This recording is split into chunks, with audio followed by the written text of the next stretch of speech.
with, like I had Yeah, so oh come on. but I'm asking like with the last video was that basically the one that's directly on the laptop? Yeah. Yeah, Therefore my it's shitty or it needs cleaned. it's probably shitty, and it said that my older laptop is has a better camera on it than this thing. But overall, I think this laptop might be a little bit better overall in regards to processing and everything else than the old one. But we'll see how things go. But if I have to use the camera I've been using for general recording and other shit for the show, I could easily do that instead of using this. That way it's all in one. I don't have to use the potato that's on the computer. Yeah. No, I just hope I didn't upset Al. I just sent him a message. Watch you tell him. Nothing bad. It's just, I'm feeling blue today, so he's trying to cheer me up. He's apparently at Walmart shopping, and I guess at Walmart they have Teenage Mutant Ninja Turtle pizza in honor of the movie for like $6, and it's probably the most bargain basement pizza you can ever get. And I'm like, literally, I think I went mom mode because I just cleaned his kitchen, and when I cleaned, I did everything. And I'm like, look, not trying to be mean, but no, you don't need Turtles pizza just to rot in your freezer. Seriously, just buy food you'll eat for the week, a week at the time. Less waste and more healthy for you, and budget conscious. Listen here, we have pizza at home. More or less, but it's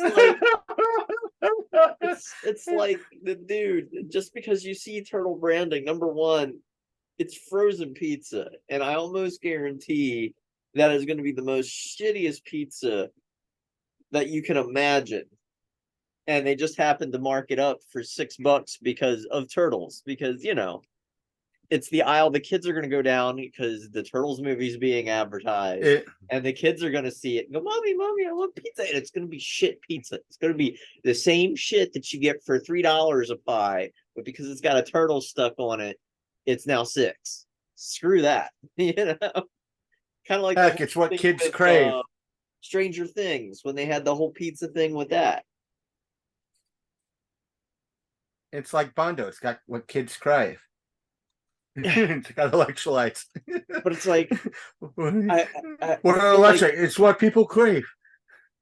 I just feel like I'm lecturing a child when in reality I'm lecturing my 36-year-old boyfriend.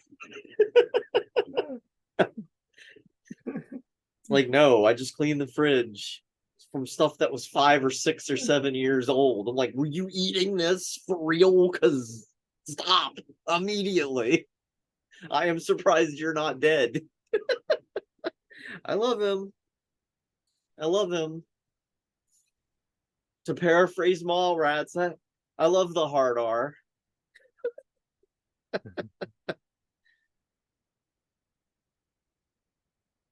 You know what I mean by That's what hard I had to R, go right? through. Yeah.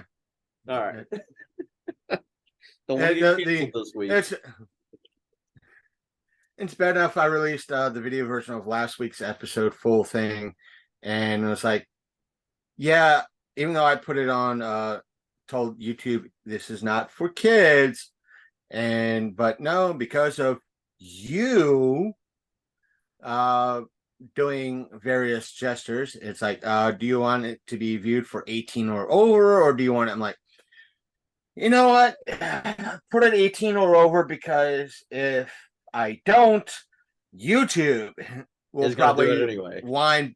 It's going to do it anyway. So let's do it 18 and over. But Fuck it. those gestures didn't show up because I wasn't talking at the time. Or does it actually show It the screens above?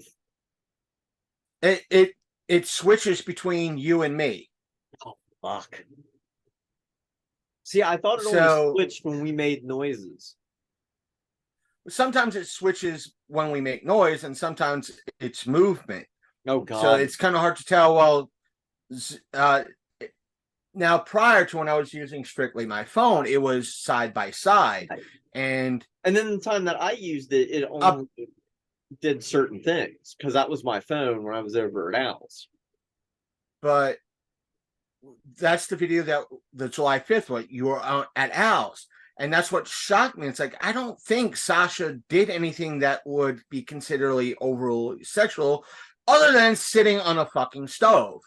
But on top of that, you also have to understand that I am the trans individual here. And so as it's like, result, or did we say fuck right off the bat? Well, see, that's the trick with releasing the whole video, because I was like, fuck it. We got the audio up anyway.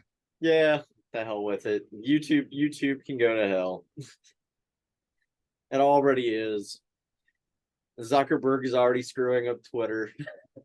I could have sectioned out the update and everything else that we talked about in last week's episode, but it was like, oh yeah, for maybe about an hour and a half, we talked about Blobfest and the continuing drama and all that in regards to it.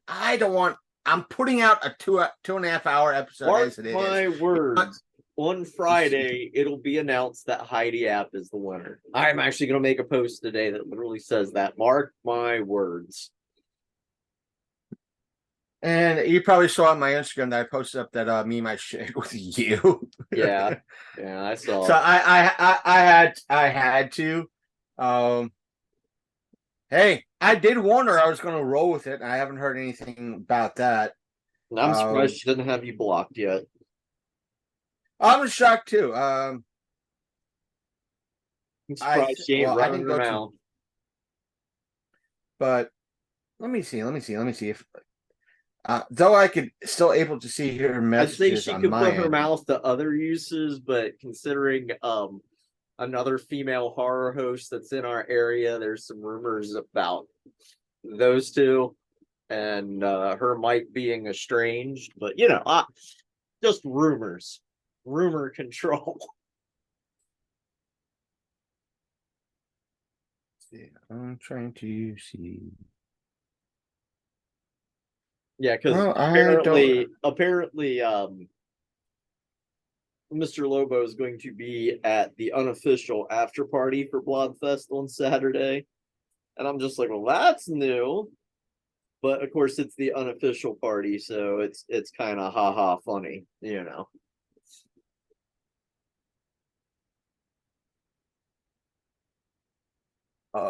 I'm not blocked on her end. I'm not blocked because I was able to pull up her profile. Yeah, I can't see squat, and I don't have her in my block list. I'm like, oh, so she blocked me before I could block her. I see. Because she knew she was just going to get herself in trouble with me. And I hate to tell her this, she's completely stupid if she don't think she's going to get in trouble with you. It's like, yeah, run your mouth, please. Yeah, we already covered her in regards to that. And one of the things I noticed, I know good chance she didn't contact Monster in regards to him communicating with me or anything like that, but I know for a fact he's not blocked on my profile. How do I know that fact, ladies and gentlemen? And no, he laughing emojied the meme I posted up in regards to last week's episode. Yeah, I noticed that. Announcing that, yeah, because he has me. So, but it's like, and she was like, "Well, you blocked it." He says you blocked him.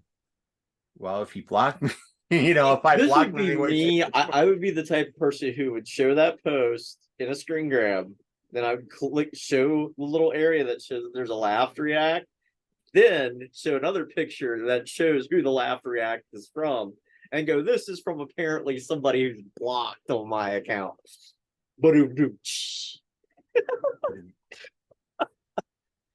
Because that's the kind of smart ass I am.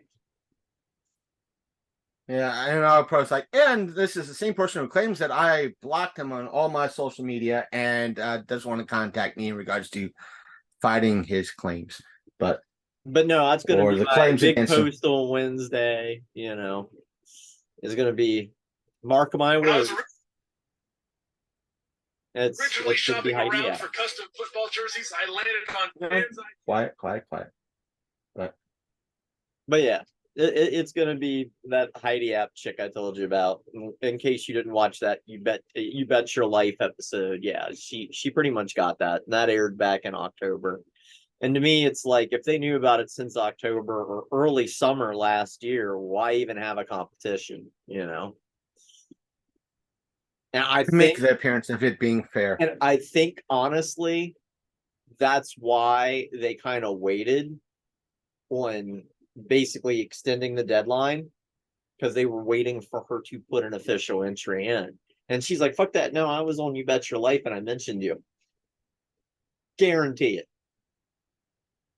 Because as of right now, there are still only. Apparently, we're wearing tinfoil hats on this show. Yep. There are still only. Who told you that? Or was that? No, I'm just saying. No, it's like apparently we're conspiracy theorists. And I was like, yeah, that's why we're wearing tinfoil hats on this show. As of right now, if you just do a search for mx.blobfest 2023, you have Amy, you have Lisa, you have me, you have Dr. Divine, you have Jenny Copcho, and that's it. I don't know. Let's but 1, 2, 3, 4, 5. Oh, and a bunch of BMX stuff pops up. So let me type in this. Let's see if anything else different.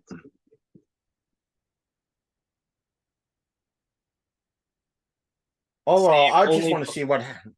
Oh, well, when you talk to Miss Blobfest 2023, granted, you got to scroll down a little bit, and it's just MS Blobfest 2023. You find the You Bet Your Life episode. And I'm like,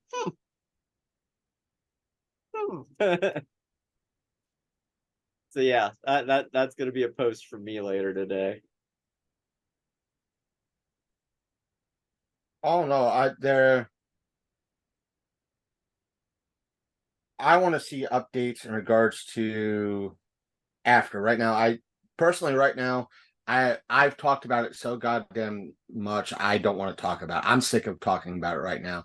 But yeah. I do want to follow it in regards to no, I'm sick of talking about it too. I just want to go and enjoy my Hagerstown weekend with Al and come back and pretend shocked and surprised that Heidi App won.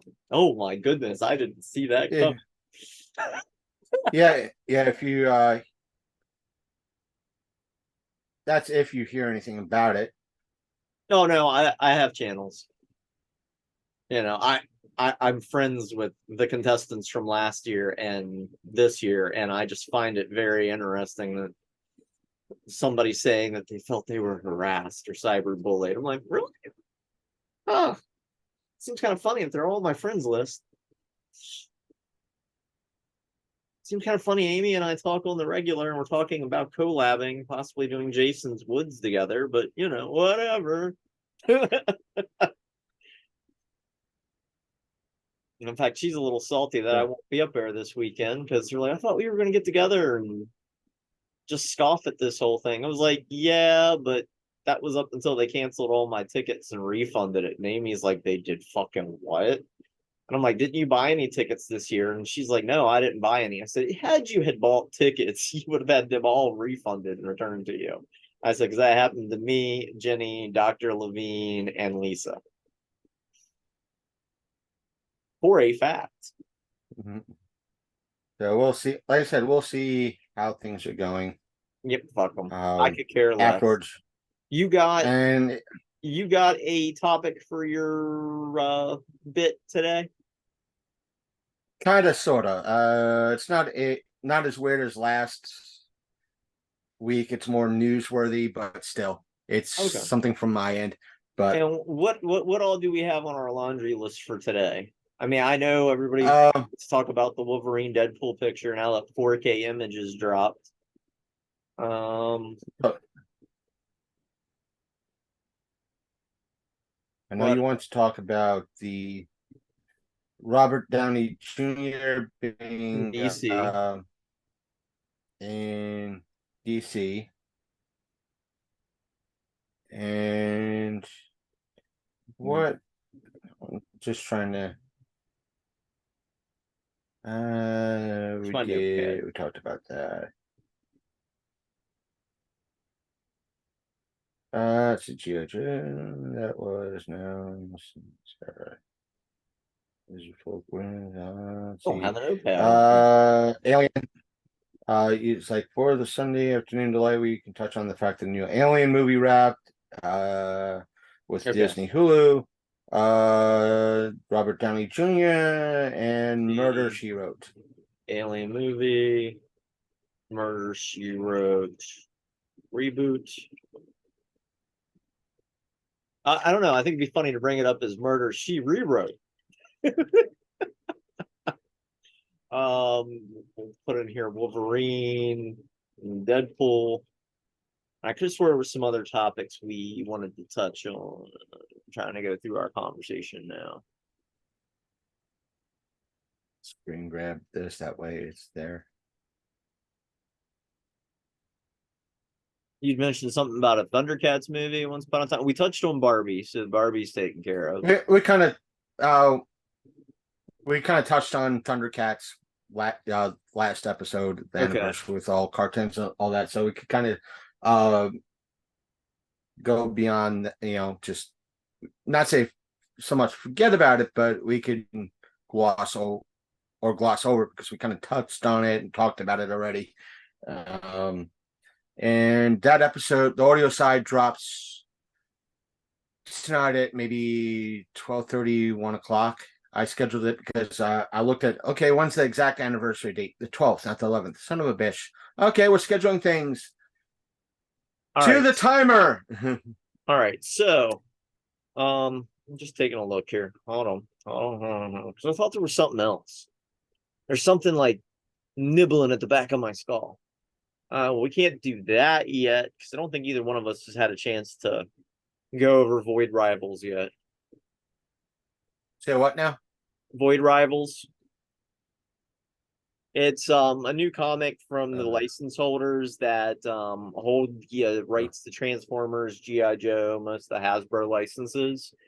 And so they're kind of I haven't heard it. Yeah, they're kind of creating their own like comic universe, with those licenses kind of blended in. And so Void Rivals really has nothing to do with that until they run across like a particular Transformer, which makes it interesting. But we'll get to that once one of us gets a copy of it, and then we can share. I lost my in-town connection in regards to it. I won't say I lost it, but the place I would normally go to check for it, they moved their location. Okay. Sure. Yeah, I could go to your hobby place to see if they have it, but I don't really. With comics, I don't really trust them. Pirates Bay. I respect them. Yeah, true. But getting comics, I trusted the shop that was here in town, but they moved. And I'm going to low end of the spectrum in regards to price. Let's say that they were paying $1,500 a month regards. In regards to their rental place for their shop. He was telling me, this year he wanted the landlord wanted to jack it up to $1,800 a month. And over the next year, 2 years, the rent would have been $3,000 a month. And he was telling me, it's like, yeah, that's not happening.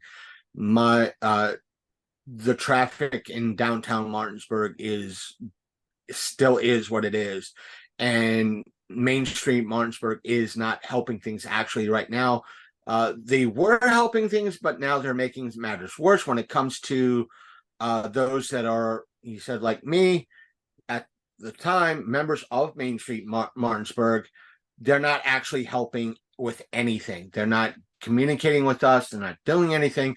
So I'm not going to be a member of Main Street Martinsburg anymore. And guess what? I'm moving to, in essence, across town to where the exit 23. I think it would be 23, exit 22 or 23. It's the Spring Mills Walmart area. That's where they're moving to, because he said it's going to be like a couple bucks less. It's going to be, again, like $1,500 a month. It's going to be hell of a smaller place, but he doesn't need that big of a space that was in at that point. And then there's going to be more good chance more traffic in that area. Yeah, so hopefully Walmart's better, you know. He says it's going to be kind of category corner from that location. So it's like, since it's been a while since you've been in this area. Yeah. That Spring Mills Walmart area has gotten built up really big. Last time I was in that area, the gay bar had just recently reopened back up, and me and a couple friends went to it. No, technically, last time you were in this area was when you came down with Al. Oh yeah, yeah, and your neighbor with the car trouble, and yeah. Right. Oh, the adventures we had. And remember, since even though you're going to be in Hagerstown this weekend, spending time with Al, you feel free to come down and annoy the fuck out of me. You know where I'm at. Well, he wants to do some sort of like Boy Scout like patch auction thing bright and early on Saturday morning, and I'm like, seriously? I'm like, so you're gonna take me out, allow me to get blitzed, and you're gonna get blitzed, and we're both gonna get up at 6 a.m. That's gonna be a neat magic trick. But still, yeah, the offer is out there.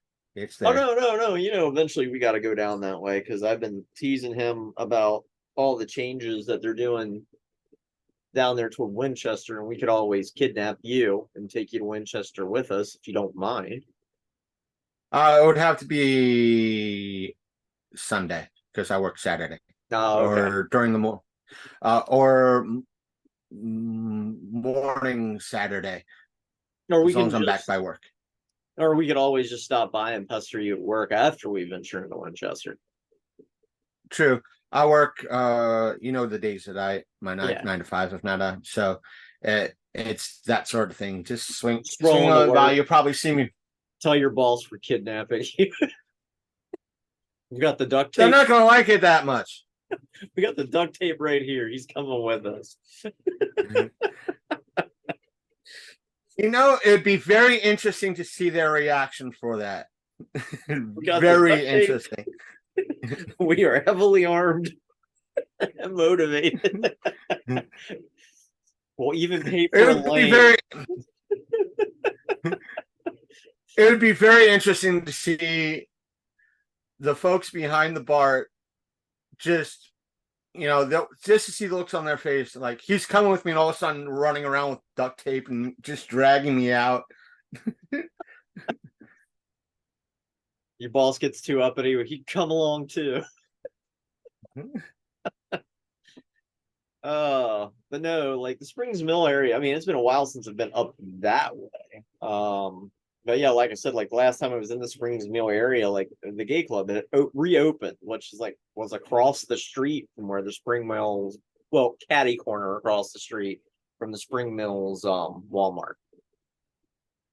I think that's gone now. Yeah, I know. Like I said, they had like this weird window where they reopened briefly and then shut back down again. And I'm just like, really? And supposedly a warehouse or an Amazon center is supposed to be being put up like right, but it's some big building. Remember where the exit 23 flea market used to be? Yeah. Somebody bought that and they're building a big warehouse back there. What it is, I've heard like 15 different rumors in regards to what it is. And if it is a warehouse that's going to be occupied, yeah, people are going to go to that Walmart to shop. They're going to go to whatever joints that are around there just freaking spend their money. So all those businesses will probably flourish if they're mom and pop. So So it's a can good we, idea. with your Mums Are On Board segment, is it one that can be encapsulated? I mean, to like a clip.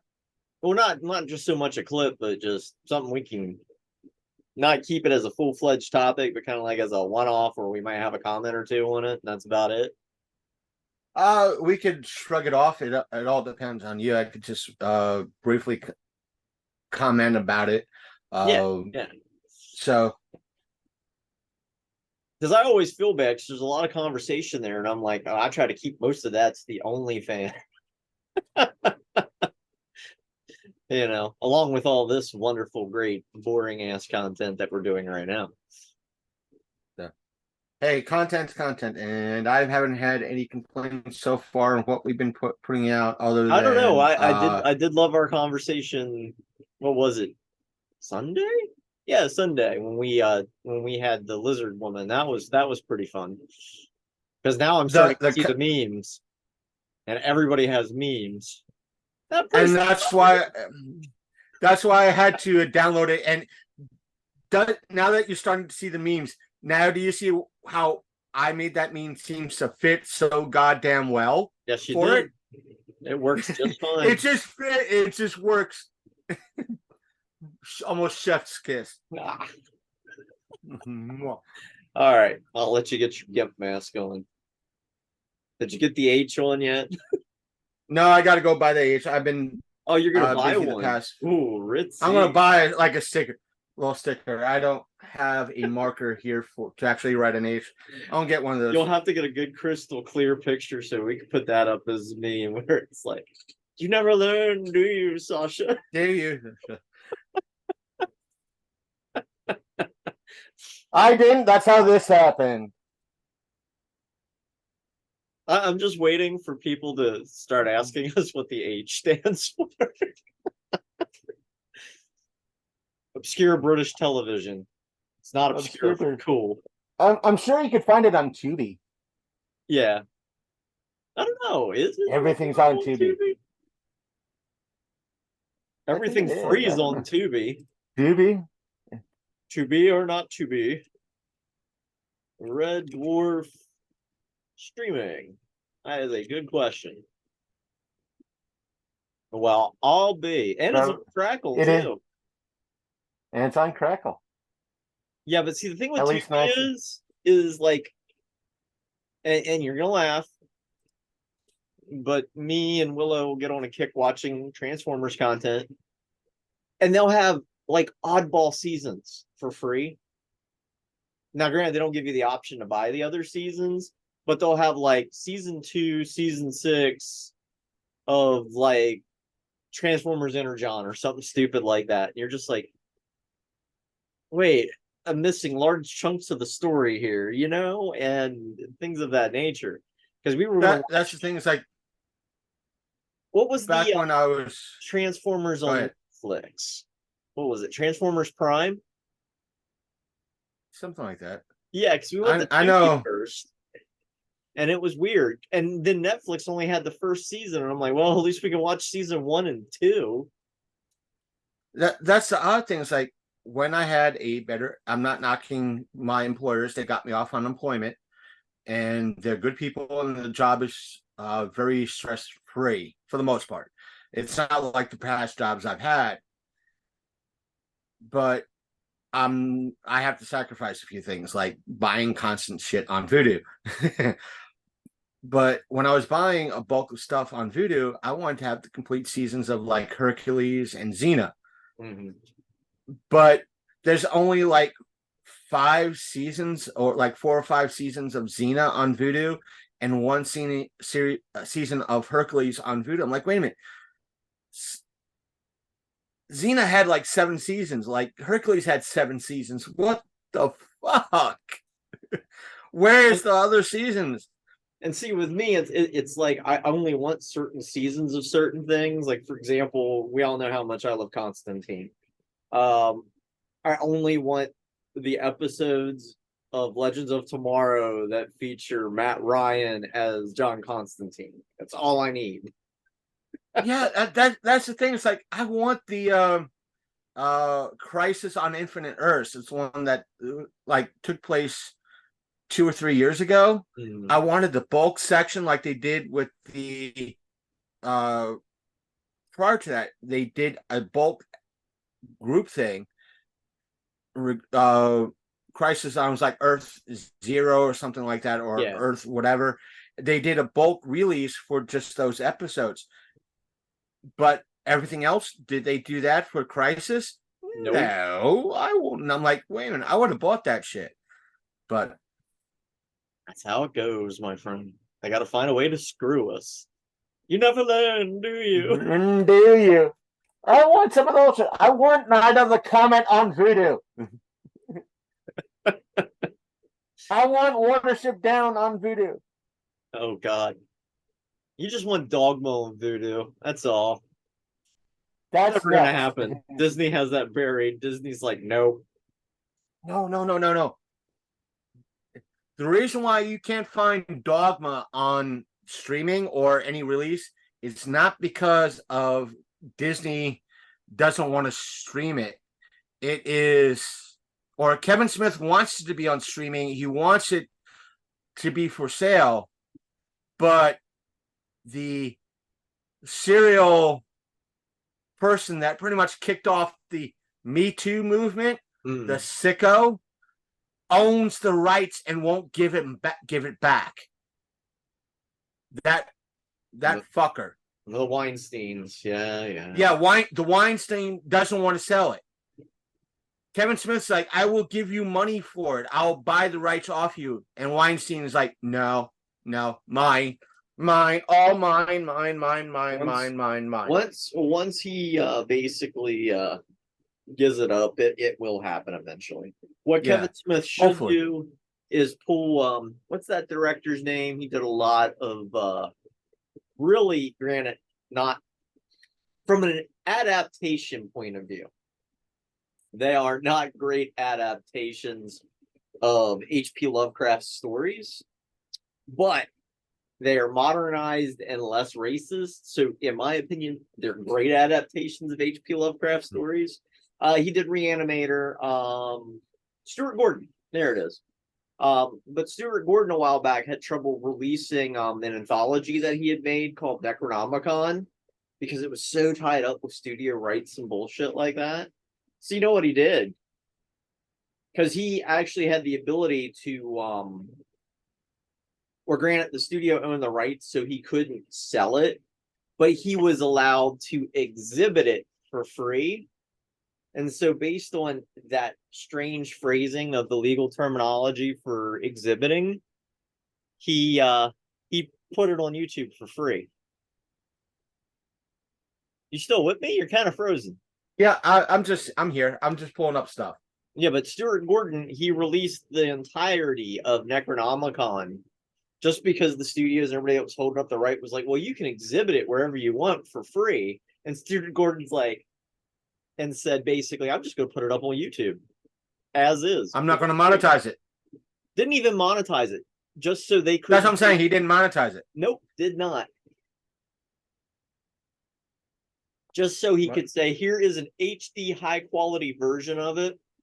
And I bet if Kevin Smith were smart, he could find a loophole like that just to fuck Weinstein's over. But for now. All right. Tiger face. Lion face, lemon. Lion face. We need to get you You like can't really see a lemon face. Iron Man like animation for it coming. How would that work? Lion face, tiger face. Lumser, I'm bored. What plaything do you have for me today? Some news out of the SK system, ma'am. Specifically, the United States court system, ma'am. And it's in regards to the Activision Blizzard. I wouldn't say the Activision, but the Microsoft Activision Blizzard deal. But to kind of Well, to kind of fill folks in, I've been following this for a couple of months since the whole deal started to take place. And folks know that am I a Xbox fanboy? Yes, I fucking am. And yes, both, let me say this. Is PlayStation a bunch of scumbags? Yes, they are. They're all Is scumbags. Microsoft yeah, they both do the same goddamn shit. And Well, before you go any further, because you mentioned Activision, and before they kind of became their own independent thing, before they got bought out with Microsoft and Blizzard, everything else, Activision actually bought out LJN. So anytime I hear Activision, I just immediately cringe because Activision is pretty much akin to the modern LJN. Laughing, joking, numbnuts. but either way, I've been following this during this whole deal. PlayStation was clutching their pearl, saying they're going to create a monopoly and all that fun shit. But one thing's to block the deal. Despite the deal being accepted pretty much everywhere, for the exception of here in the States and the UK, both sections are having issues right now. But here in the States, they like, well, you're gonna have a monopoly over all these gaming streaming services. You mean like what EA has, what PlayStation now has too? Might not be on the level of Game Pass, but Gearbox or I think there's another company coming up with their own version similar to EA as well. There's no monopoly right now. And well, you saw even the if you go gauntlet that EA threw the other day, right? Where EA was like, "Hey, here, I think it's their most latest version of one of the sporting games. I can't remember which one because I don't play sports games. Go figure. But their big advertisement for this new game is it's cross-platform. Period. You got it on Xbox, PlayStation, Switch. We don't care. You can play it. Here's the thing. You have a lot of diehard PlayStation fanboys and fangirls out there. They don't realize if you're a Game Pass member, you have access to the EA service, whatever games that they have on their service. You have that access. You don't have to be a subscriber. It comes with your Game Pass. And if you're a person like myself that has a Series S, Game Pass is the perfect thing to have along with it. You're saving $15. I mean, you're saving like $45. You don't have to pay $60, $70 for a brand new game if it comes out on Game Pass. But today, but what the FTC decided to do, let's hold this up and say to kind of block this whole deal here in the States, let's file a lawsuit. And it's been announced today that a verdict has been reached in regards to FTC Microsoft trial. And the judge has stated, let me pull up his quote. Microsoft's acquisition of Activision has been described as the largest in tech history. I'll admit that. The judge, I'm not going to pronounce his last name because I'm going to probably butcher it, said in the ruling, it deserves scrutiny. That scrutiny has paid off. Microsoft has committed in writing, in public, and in court to keep Call of Duty on PlayStation for 10 years on priority, I mean, probably on the same level with Xbox. It made an agreement with Nintendo to bring Call of Duty to Switch, and it entered several agreements for the first time, bringing Activision's content to several cloud gaming services. This court's responsibility in this case is narrow. It is to decide if, notwithstanding these current circumstances, the merger should be halted, perhaps even terminated, pending resolution of the FTC administration action. For the reasons explained, the court finds the FTC has not shown a likelihood it will prevail on its claim this particular vertical merger in this specific industry may substantially lessen competition. To the contrary, the record evidence points to more consumer access to Call of Duty and other Activision content. The motion preliminary injunction is therefore denied. It's not just pretty much the kind of. I'm sure you've seen the modern Django Unchained. To kind of there's for the folks at home, watch Django Unchained. It's a very good movie, but there's a line in that movie that one of the characters states is that we're not just going to buy this. We're not just we're not just going to buy this recipe. We're going to go there and buy the whole damn lot. Everything else is just a bonus. Yeah. Basically, what Microsoft is gunning for with the Activision Blizzard deal is the Candy Crush, the mobile games. That's what they're gunning for. That's where the big money is. Just having the Call of Duty and the Blizzard stuff is just a bonus. Right. But see, yes, there's some things that I've seen kind of shady with Microsoft lately. You know how big I'm into Fallout, at least Fallout 4. Love the game.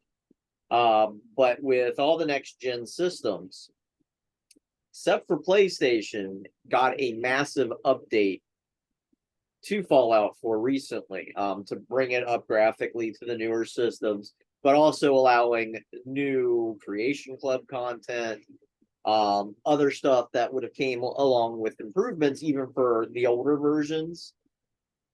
But believe it or not, that's Microsoft exclusive. If you have it on PlayStation, you're not getting that. And at some point, it almost feels like a breach of contract with Bethesda for joining Microsoft. And I could say on this side, PlayStation's done the same thing. Yeah. PlayStation's done the same thing. Because with they own the company that they own Bungie. They own Bungie. Oh yeah. And therefore Bungie has put out strictly their main game over the past, I don't know, 15, 20 years has been Destiny. And there are raids and content you could only find and get on PlayStation. You cannot get it on Xbox. You can't get it on any PC. You have to get it on PlayStation. Same thing with when you buy the open game Marvel Avengers game. You can't play as Spider-Man. The last time I checked, on any other platform other than PlayStation. But that's if you want to play that game at all. Right. Not to mention, it's come out that PlayStation, through various sources, that PlayStation has approached companies such as 2K, Gearbox, and other AAA games in the past that they said, we will give you, let's say, $50 million, $60 million,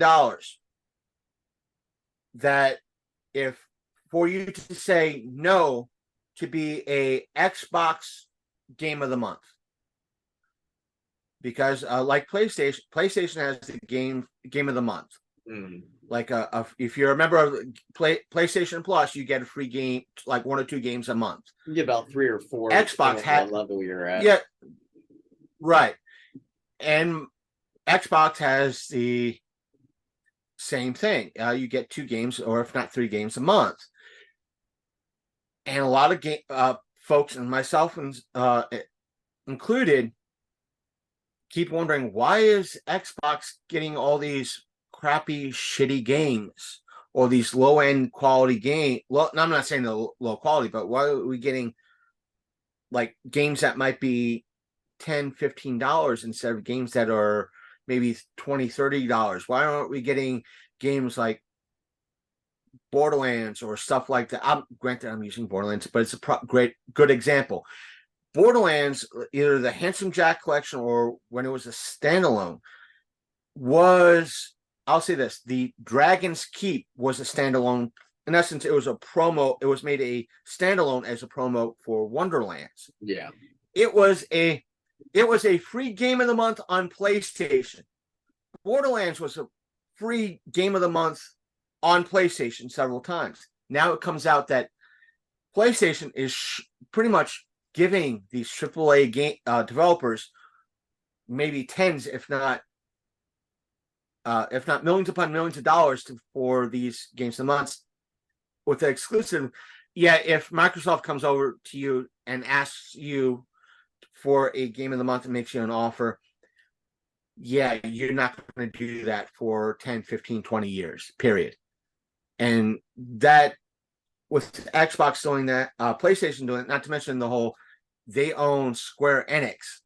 They've done that with the Bit Remix. And they're saying, no, they just offered us when we approached Xbox, they wanted to do like where everybody else might be 5 to 8%. They told us 10%, for an example. Meanwhile, in reality, probably at PlayStation said, you're not doing that, period. And by the way, so you feel a little less guilt of turning Microsoft down in regards to that. Here's an extra $50 million or whatever to spread them out. Say it's a bonus. So basically what we're saying is everything that you know and love winds up being scummy anyway. Either way, and it looks like this deal will eventually go through. Yeah, there's on the UK side, there is a few details that Microsoft has to and Blizzard have to hammer out in regards to things, but overall, it looks like it's eventually going to go through by the end of the year. But it's been stalled for the time being, so at least it's still considered stalled. At least it's a slight win, so yay. But yes, everything you know and love will betray you and is scummy. Sorry, that's life. I'll touch on that later. Anyways, great place to put promo music, blah blah blah. Here's our promo stuff and who we are, what we are, blah blah blah. Thing I want to bring up, and it just occurred to me as we were talking about stuff being kind of scummy. Did you see it? Face of Horror's back. What? Wait, Face of Horror. It rings a bell. You know that the contest with Kane Hodder, Bill. Oh yeah. Bill's house. I was into it until I started to see how scummy it was, and I'm like, ooh. And I love it because a lot of people don't even know who won it. And the girl who won it, if you see her pictures, you'll understand why nobody knows who it was, because she bought all of her votes, which is something you could have done anyway in the contest. So was it really a contest? And yeah, it went for charity, but even then, it just seems it's scummy. But anyways, we'll touch on it here in a second. Anyway, cue the theme music or the dramatic pause. Pause, yes. Insert clip here. Whatever. Insert tab A. Slot B. But anyway. Oh God, this is gonna go up on OnlyFans and everywhere else. Is this an official? Do the intro real quick, and we'll get into it. While I do the intro. Do the intro of who we are. All right. So I'm, as always, Miss Sasha Constantine Monroe, aka Sasha, the Princess of Darkness, and to my left or my right, or depending on how your screen pops up, is the madman himself, Christopher Lumser, aka Reverend Godfather of the Long Coat Mafia podcast.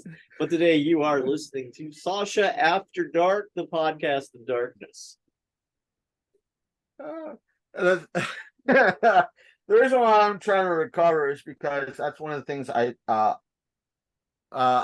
made my ex pretty much laugh almost hysterically, because I referred to as like, listen, because I've said many times before, she was a victim of SA, I'll put it like that for everybody on YouTube and all that. But and I told her one night when Always we hate were when it's having called that. It just reminds me of being back in high school and being assigned an essay. You have to write a 3-paragraph essay on the old man. but the thing is, what do you think YouTube is? High school. And Yeah, I told her, much. listen, whenever you were ready to put have me put my tab A into your slot B, and all of a sudden she just went into hysterics. She's like, I never heard it called like that. Like, got you laughing, didn't it? This is also someone who thought, not me, her, that the whole Kama Sutra was a massage manual, a massage book, and my response, massage. I was like, my response to that was, yeah, kind of is, isn't it? When you want to look at it that way, it is, isn't it? It's a sensual magic massage. Yes. Massage. Yes. Everybody gets a happy. Me, the dumb. It's sad when the dumbass is pretty much more street smart than her. Yeah. No, you just were sheltered. I was more sheltered and probably I had better friends, let me put it like that. And if she ever stumbles across this, I know she'll get it, but Sasha will. You'll never learn, will you? So, anyways, big Anywho, today. Speaking of scams being scammy and everything you know and love being bullshit, Face of Horror's back again. So if you love social media, you might want to kind of block anybody who's, or at least temporary block them who's posting anything on Face of Horror. Because and I know there's a lot of people who's like, who won this last year? I mean, you can look her up. She's not my cup of tea, but I'm familiar with from it being happening last year. I got bombarded, like, I don't know about Sasha, 10 ways from Sunday on Facebook, Messenger, the whole 9 yards. What? It's not just Face of Horror that does this. I've had folks, heck, in a way, my cousin in a little bit is kind of guilty of it, because you'll see. The reason why I say she's guilty, I won't say guilty of it, because she had a couple of photos. It's the same goddamn premise. Yeah. Either way, she submitted a couple of photos for a local paper to be judged, and the winner gets, a certain prize or something like that. Right. And people could vote, family, friends, whatever. Let your family and friends. It's the same premise. Family and friends can vote on it, but if you want, you can buy additional votes for as little as $1 extra vote, or like say 6 votes or 8 votes for $5, 20 votes for $10. All the proceeds go to charity. Now, the Andrew B. Foundation, by the way, which you can donate to on your own accord and directly, and you don't have to deal with the scumminess of this content. Let me put it like this: they may, whether it be a local newspaper or the Face of Horror, whether or not they actually donate to charity, they might actually donate to a charity. The reason why I'm wording it like that is because earlier this year, I'm not sure if Sasha is familiar with the drama or the controversy. You had a lot of, the main sponsor for a lot of YouTubers earlier this year was this company that you could buy a 1 foot by 1 foot or 1 meter by 1 meter square of land in Scotland to become a lord or lady. And you could have a certificate mailed to you saying that you could be declared a lord or lady. It turned out that not only was that a scam, because you didn't own any land in Scotland. That's number one. Because it went against everything that is in Scottish law to become a lord or lady, number one. Number two, a couple of their promos that were read and on their site said, oh, we'll plant a tree for everybody that buys, and some of the money will be donated to this charity. Yeah, they donated once, like a few years ago, and that was it. It was something along those lines. I'm not, again, yeah, a local charity, local paper might donate to the United Way or to a local homeless shelter or whatever. I'm not sure, but we're not accusing them of just scamming money out. It's just the whole aspect of it's one. I'll say this: it's one thing to say, "Hey, we're raising money to help a lot of, let's say, the local homeless shelter," and in the process to raise funds, we're holding this contest for, hey, so don't submit your local, your cutest puppy picture of your doggo, and the winner gets a gift card for this local restaurant. You could vote, for free, but if you want to buy those votes, again, the proceeds will go to the charity. We're doing it to raise attention to this charity, so forth and so on. That's one thing. But to kind of make it sound like it's a side thing is what may come across a scam or iffy to some people. And the fact that it's pushed, and they keep pushing folks, or they might tell folks, or they tell to keep pushing that you got to have more votes, or they might tell, because they might get tens of thousands of people with Face of Horror in regards to this. Oh, you're in the top 10 in your area. Yep. And in order to get out of that top 10 or in the top 3 to move to the next level, keep pushing those votes, kiddos, ladies and gentlemen. And when they go to vote for you, if you're on a tight budget, you could buy 5 more votes or 10 more votes for X number of dollars. And by the way, it sometimes, depending on the place you go to, with, I don't know, Face of Horror, I'll put it like this.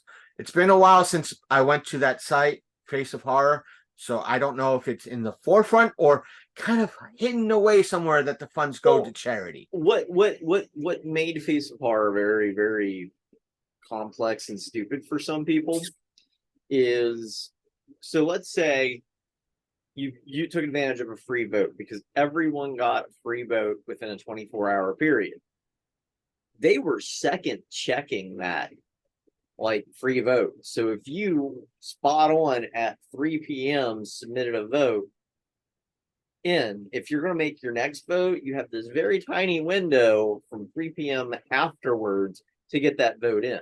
Otherwise, you kind of missed your window for that 24-hour period, and it cycles over to the other 24-hour period. And it's like, that's kind of bullshit, because, like, how many people check their watch to make sure that they're voting exactly 24 hours to the second from the last time that they voted? So that was confusing, because people would go to the website, well, I did this after work the other day, and here they might have did it at 3:05, and today they're on there at like 2:55 or right at 3 p.m. And it's like, oh no, you still have 24 hours. And it's like, no, technically they only have like 5 or 10 minutes until they can vote again. But they wouldn't tell them that. They would tell them you still have 24 hours before you can vote again, because nobody was keeping track of the precise time. And so that kind of fucked people up. I mean, if it would have been told, hey, you can't vote again until 3 p.m. at this time, then they would have been fine. But that was not communicated. And so people immediately went to the scummy and the fraud side of it. Secondly, they didn't clearly communicate. Like, I had to dig to find out that it went to the Andrew B. Plus Foundation, which is a reputable foundation, but only a small percentage of it went to that, because a lot of the money went into paying Kane Hodder's salary, who was doing the pictures, went into paying Buffalo Bill's house where the pictures were going to be taken. And then finally, because Rue Morgue was plugging it, they were going to put the spreadsheet in Rue Morgue magazine. obviously they had to pay for that ad space in Rue Morgue, which to me kind of makes me less prone to reading Rue Morgue, but that magazine's hard to get stateside anyway, let alone if you want to get it stateside at all, you know. Or That in sounds print. like there's a magazine in the West Virginia Panhandle that is kind of available in the Panhandle or maybe surrounding sections. Meaning, if you went to Hagerstown, you might find it there in some location. And they have a section that takes up, like, maybe we're talking again to use the handy dandy cookbook as a analog. Instead of having like 2 or 3 pages, it's like that much I know of the magazine. It's I've there. seen. The that's their featured article and their featured thing. I asked them one day, it's like, what's it take to be featured in your magazine? Oh, you pay us like $8,000. I think at the time it might have been 6, like between $6,000 and $8,000. You get a full page ad on the back of the magazine for X amount of time, and then you get featured in the magazine. Well, I can understand if, since the back part of the magazine might be prime advertising space, then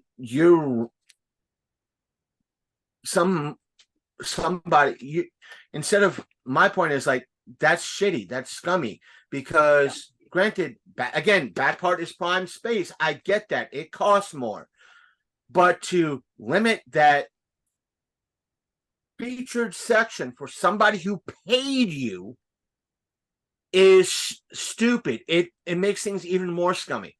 And I didn't tell them that, but that's how, to me, it's like, what if there's somebody that just let's say they're kind of phrase from Philip DeFranco, Banff of the week, somebody that, house was burning, he or she ran in, rescued everybody, pulled out, and helped them save a lot of their stuff, rescue, and the kids that are in there were not like little, like 5-10-year-olds. These were infants that he helped save and kept alive until medics came in essence, that's somebody you want to feature in this. Yeah. Or a new event that's happening in your area that needs those pages.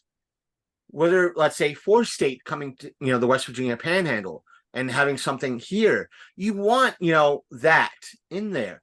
Right. But no, because a company like 4-State or me or you is not actively paying them $6,000, they're not going to do it. Yeah, they're not going to do it. And that's how a lot of this media out there works. Now, Rue Morgue, I think it's out of Canada. But they're a very, very genre-focused magazine. Like, I'm aware of them. I've read them a good bit.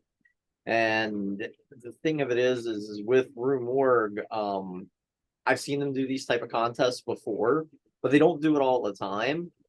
But it just doesn't, like, when I'm reading the magazine, I'm reading it for articles, interviews, things of that nature. Like, if I'm reading Horror Hound, that's what I'm there for. Not to look at a spreadsheet of somebody who paid to model with Kane Hodder in lingerie that probably shouldn't be wearing lingerie at all. My eyes. And that's the thing. It's like, if you have the money to do it and that you want to boost yourself to win, you're robbing folks. Just donate to the actual charity. Yeah, just donate to the actual charity. And I think at that time it makes it a little beyond that. I think last year a mutual friend of ours is one of the ones that first said, this sounds scummy, this, that, and I agreed with him. Yep, because but I agree with him, Scott. Let's say if you had a social media following of upwards of several million people, you have access to have those people vote for you. Therefore, chances for somebody, an average John or Jane Doe, is going to go down. Now, mind you, when it comes to social media, most people don't tell you if you have 1 million followers or subscribers, you're not going to get, does not translate to 1 million people looking at you. That's just your follower count. Good chance, if you're lucky, you're going to get 10% of that, which it might be if you have 1 million followers, you're going to get maybe 100,000 people seeing your stuff at all. If not, if you're somebody like me, you're going to be lucky to get 1% viewing your stuff. And but again, my point is, if you have that high following, would be 100,000, 200,000, 500,000, 1 million folks across your platforms, you're going to have that bigger content. You're going to have more people sharing your stuff, more people having eyes on it and voting for you. And that makes it sad. Not to mention, if you have that one person, that one friend that has money, you know what? I'm going to spend $10,000, $100 every day to vote for this person. And those votes are going to add up. Meaning, if Sasha has a friend that has a couple of $1 million to spend, and that person, I know you wish, right? I wish. But it's the point I'm trying to make. Sasha doesn't need a following of 1 million people. She just has that one person that's capable of spending that kind of cash on a daily basis to keep her in the rankings, if not exceed the rankings that she's so far ahead of everybody else. Nobody's going to catch up. Meaning, if I'm running against her, I'm not going to catch up to anybody vote with those voting for me, because Sasha has somebody that is spending the cash on votes for her on a daily basis or a weekly basis. So what's the point? Granted, the money's going towards charity, but if I'm in it for fun, why? Why should I do it when you have that ability and someone else is going to win because they paid to play? So, exactly. Sasha? And to me, it's just, I'm curious at how this year's going to go out, because I think more people are keen on it. So I want to say at least a good 10 or 12 of the people that I follow or they follow me has posted about it today, going, it's back. And I haven't seen it in my feed yet. I haven't seen it, so nobody's doing it. Yeah, well, at least on my end yet. I carry a large group of horror nerds in my little niche, and as a result, a lot of them are all like, "Hey guys, it's back," and it's like, "Oh God," and they mean it in a comical sense, not in a good way. And the thing is, like last year when I was helping, not just covering but also appearing in the indie film Zero, Z-ERO, which will be, I think, over the next month will be available to watch on YouTube. I have to double check with Matt because he's been putting that out. Yeah. Once that happens, I'll share that post and have people put eyes on it, because I was a part of it. Half the crew on that, whether as extras or otherwise, were part of Face of Horror last year, and it was like dominant in the group chats. It was dominant on my feed. It was just annoying as hell. Really annoying. Well, speaking of Inlo, I went ahead and sent him the information just to warn him, like, hey, it's back. Oh God, I can't wait to see what his response is. Yeah. But yeah, no, that's that topic. And yeah, just be warned. You're gonna see a lot of people posting about it again. But I think this go round it's gonna be more people like, well, that was a scam. Because most of the people I'm seeing commenting is, well, who won it? Who won last year? And the information's available. You have to go to like the Face of Horror, like actual Facebook page. and I'm pulling it up now, and it's this chick by the name of Whiskey Tango. And they stick an F on that, and you're kind of got the expression they won this, and then you realize, oh, bought all the votes. Because trust me, there was some decent competitors out there, like several horror hosts I know ran for this, and I'm shocked that not a single one of them even placed. And here, this person, even in my very niche circle, I've never heard of. Now, I will say this, kind of talking about scam or scammy stuff. As I probably said in the last episode or whenever, my memory has been the equivalent of a goldfish recently. So stay tuned. In regards to it, I talked about that with Sasha. That and I addressed all you out at home who are either watching or listening. That I know that I've been putting out more more clips, more podcast stuff in regards to full length episodes, but not as much unboxings or where our event coverage is going to try to stay the same, but still we're keeping it at that level. But it's not that I'm cutting back on unboxings. It's just that when you're kind of having instead of having this much of income, you're now down to this. Something's got to go, and it had to be done boxings. But I still have 2 Kickstarters yet to arrive here. One should be in my hands within the next, I'll say, month. It's on its way. It's on the boat heading to the States, and that is in regards to the Dragon Eye dice. And pretty much a little more than a year, almost a year and a half ago, I put in for a Kickstarter because I play D&D, these what looked like cool looking dice that had like a dragon eye embedded in the center. Now with everything, we had to use lighter colors, we had to do this, we had to do that. Why is the Chinese market getting stuff quicker than we are? What's going on? Why does it seem like one excuse after another? This, that, and another thing. I'll go more into when I get the box in my hand and go, do the whole spiel and history of it. People are not going to freaking like it, but still, I'll go into it more that way when the video drops and get the stuff.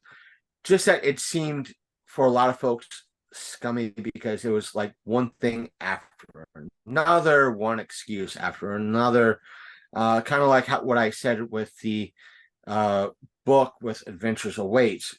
See the video on our YouTube channel in regards to the story behind that and the Kickstarter behind that, and how that seemed to have a lot of excuses behind it, and how there might have been a small percentage thinking that Kickstarter was a scam. It wasn't. We got the book, we got everything else, just that there was a lot of excuses behind that as well. Nothing knocking the book. I got the book or the author behind it, but still, it's just how long it took to get from publisher, I say author to publisher, to it actually being in my hands. So we'll see. So what's next on the docket, dear Sasha? All right. Well, if we want to move on, do we want to talk about what's going on in DC? Do we want to talk about a new Hulu movie, or do we want to talk some more Marvel stuff? Let's start. Well, since what's happening in DC is Marvel related, let's talk about what's happening in DC. Okay. So the newest. Now, hold on. We're not talking about the political corruption that is in DC. Everybody knows that. And we don't mean it's something else. But anyways, DC, Washington, D.C., to be more precise, right now is actively filming the new Captain America. So a lot of stuff is basically being roadblocked off. Cited on set, more than a few scenes of this new Captain America has been Robert Downey Jr. Now, I haven't seen any picks or anything of that for hard confirmation yet. Because as you can imagine, with a Marvel/Disney production, sets are pretty stringent on what information gets out or how they get out, and they get slammed pretty quickly as soon as. They say that, but eventually it gets leaked anyway. Right. But Robert Downey Jr. has been cited down there, and he's been at a couple different venues and places of that nature, and people are putting one and one together and getting two, as they should be. And everybody's thinking, oh, so Iron Man's going to show up in the new Captain America, and everybody's like, is it going to be a flashback? Is it going to be more, shared universe stuff? Things of that nature. And there's been rumblings going on for a while that Robert Downey had renegotiated his contract, and maybe the Iron Man from the MCU universe is still alive.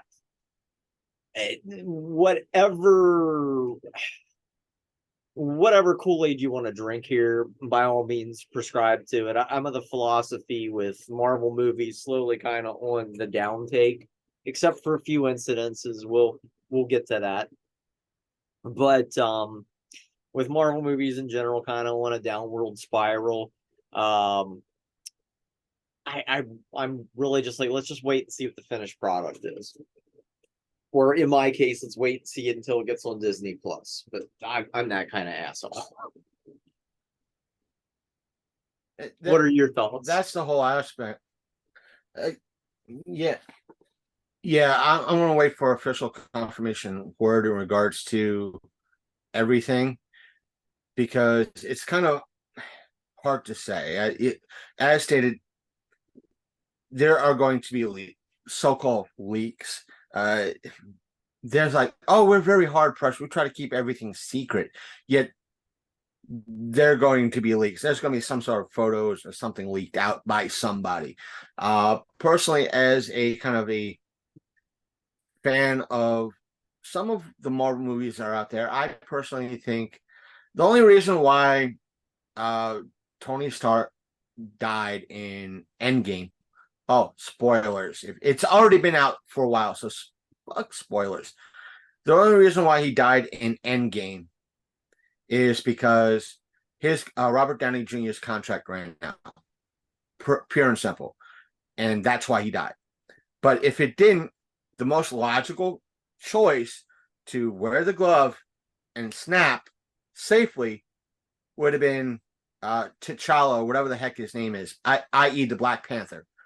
Pure and simple, because his suit was made to absorb energy, to absorb power. He would have been the perfect person to grab that gauntlet and do the snap. Perfect person. And as a matter of fact, I said that on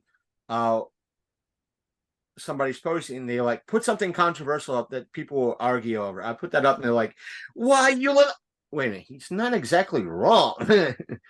He might be that whole meme from like the show that was on Falcon and the Winter Soldier. It was like equivalent of that underneath my post, my comment. It was the equivalent of, he's out of line, but he's not wrong. Right. It was like, but and I mean, it's all speculation at this point. It's all, yeah. It's kind of like the recent Ant-Man movie. I was kind of like, I'll watch it when it hits Disney Plus. I'm already paying for Disney Plus. I'm infinitely disappointed by, half of the Marvel series that they've made. I did enjoy it. Don't get me wrong. I did enjoy what was it called? Falcon and the Winter Soldier. Winter Soldier. Yeah, I did enjoy that. And I did enjoy WandaVision, but to me, it just kind of felt like after that, like anything that they've put out, like Secret Invasion, I'm bored. The latest Star Wars series, what was that called? Can't even think of the name of it. Not Mandalorian. I love Mandalorian, but the Book one of Boba Fett. No, the one that had all that political intrigue with it, with the dead character from Rogue One in it.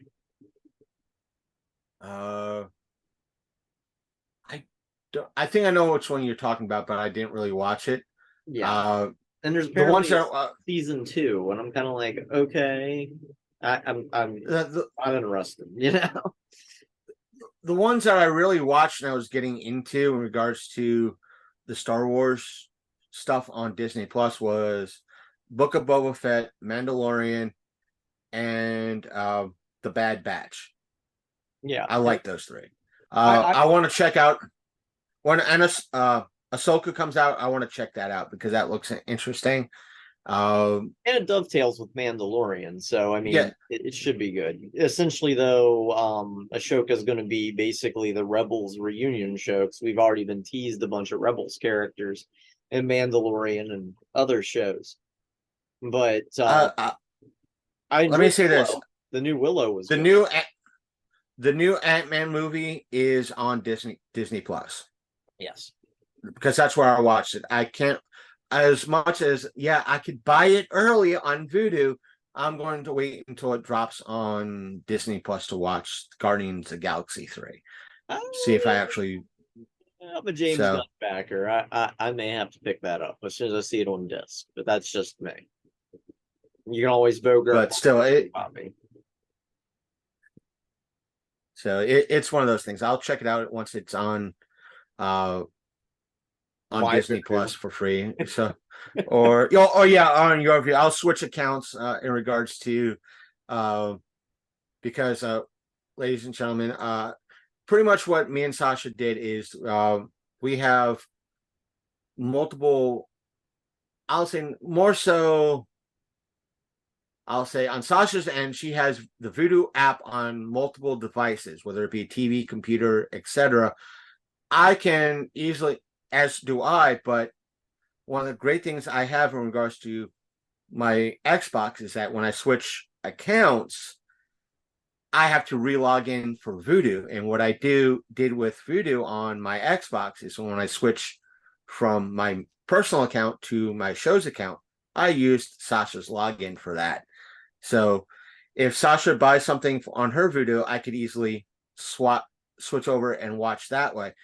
And we have how do I put this politely? A gentle person's agreement in regards to our Voodoo accounts.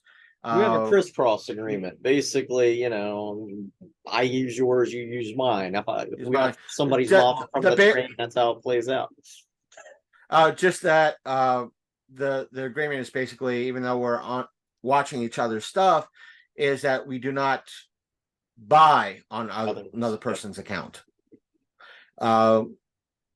Outside of like if there's something really, but all in all, if there's something I really want to watch, I'm going to buy it for my account. I'm not going to, buy it, say, hey, here's Sasha, buy it for you and I'll watch it on my end.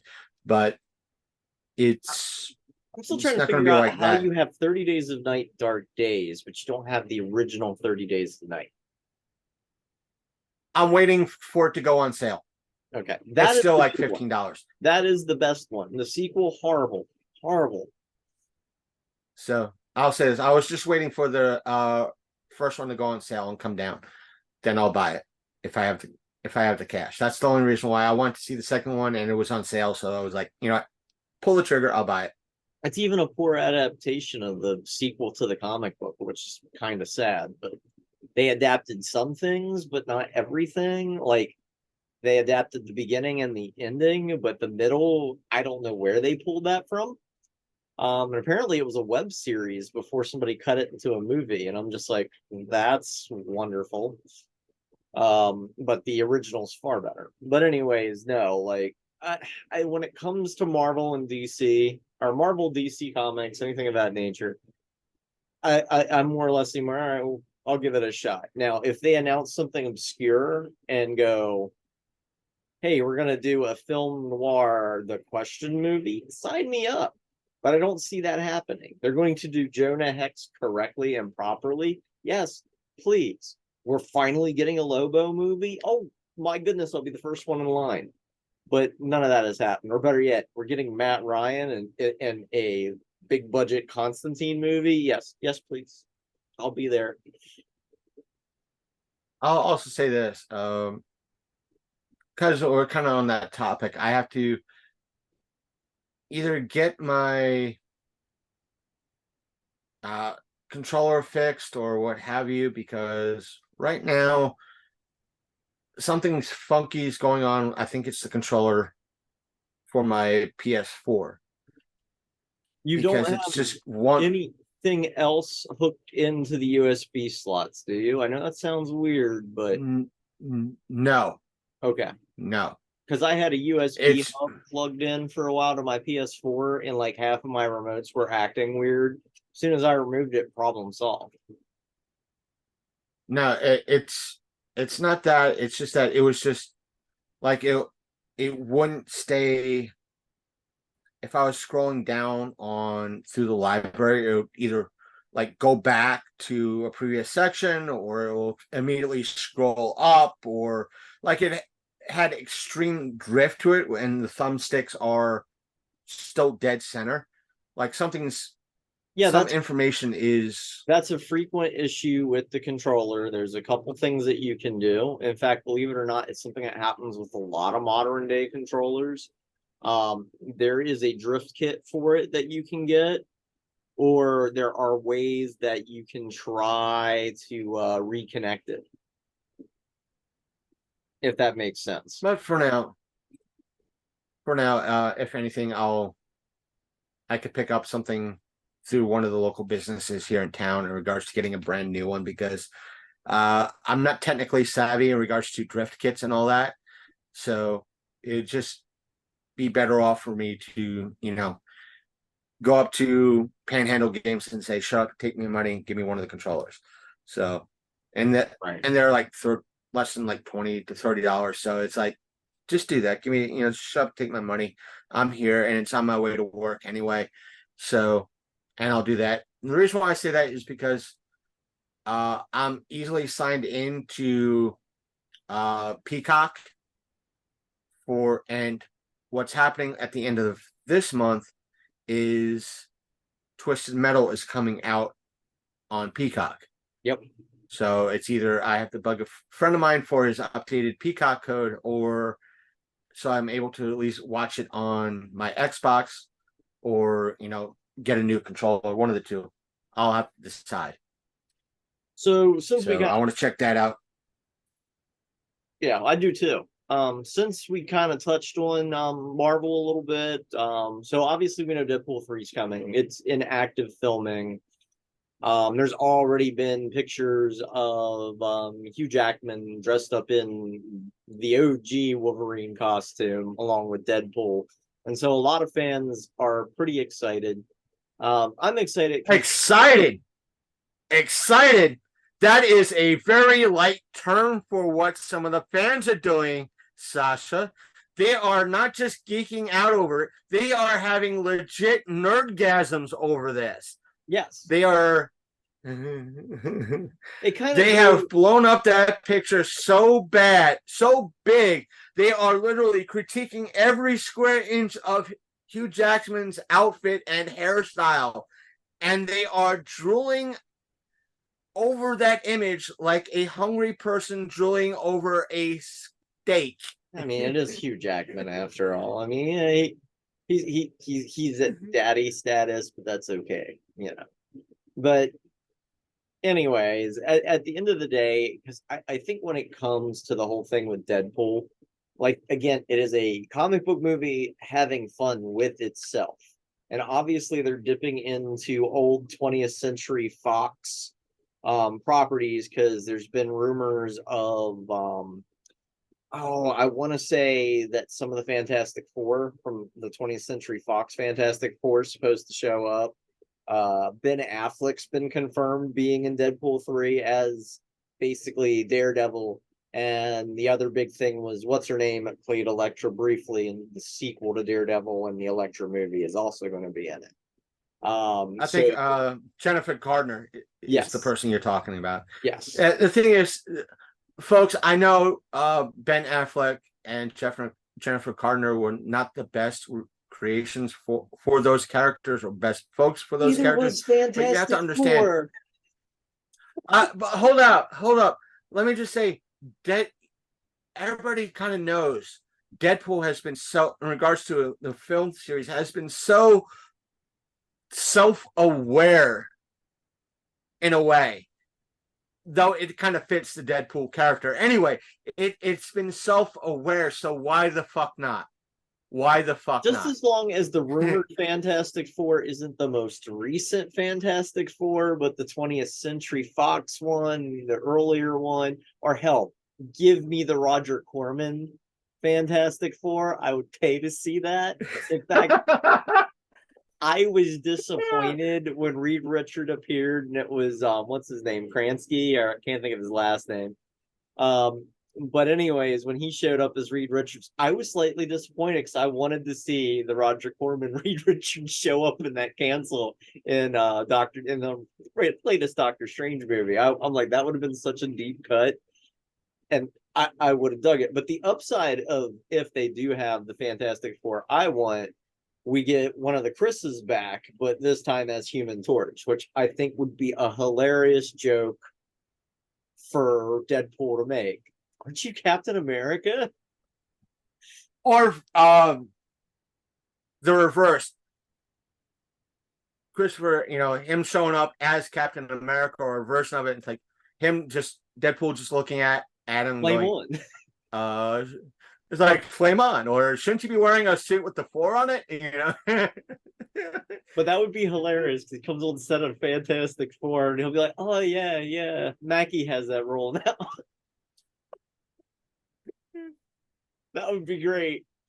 But anyway, I mean, it just seems because it's having fun, and I think that's why a lot of people kind of get attached to the Deadpool movies, because they're in their own separate kind of weird universe, which eventually is going to get milked into the MCU somehow. It's all multiverse, man. But to me, it's having fun. As I stated, it fits the character as well, Deadpool, because they could play it as being so self-aware, the movie as a whole, and it fits the character to boot, him being self-aware.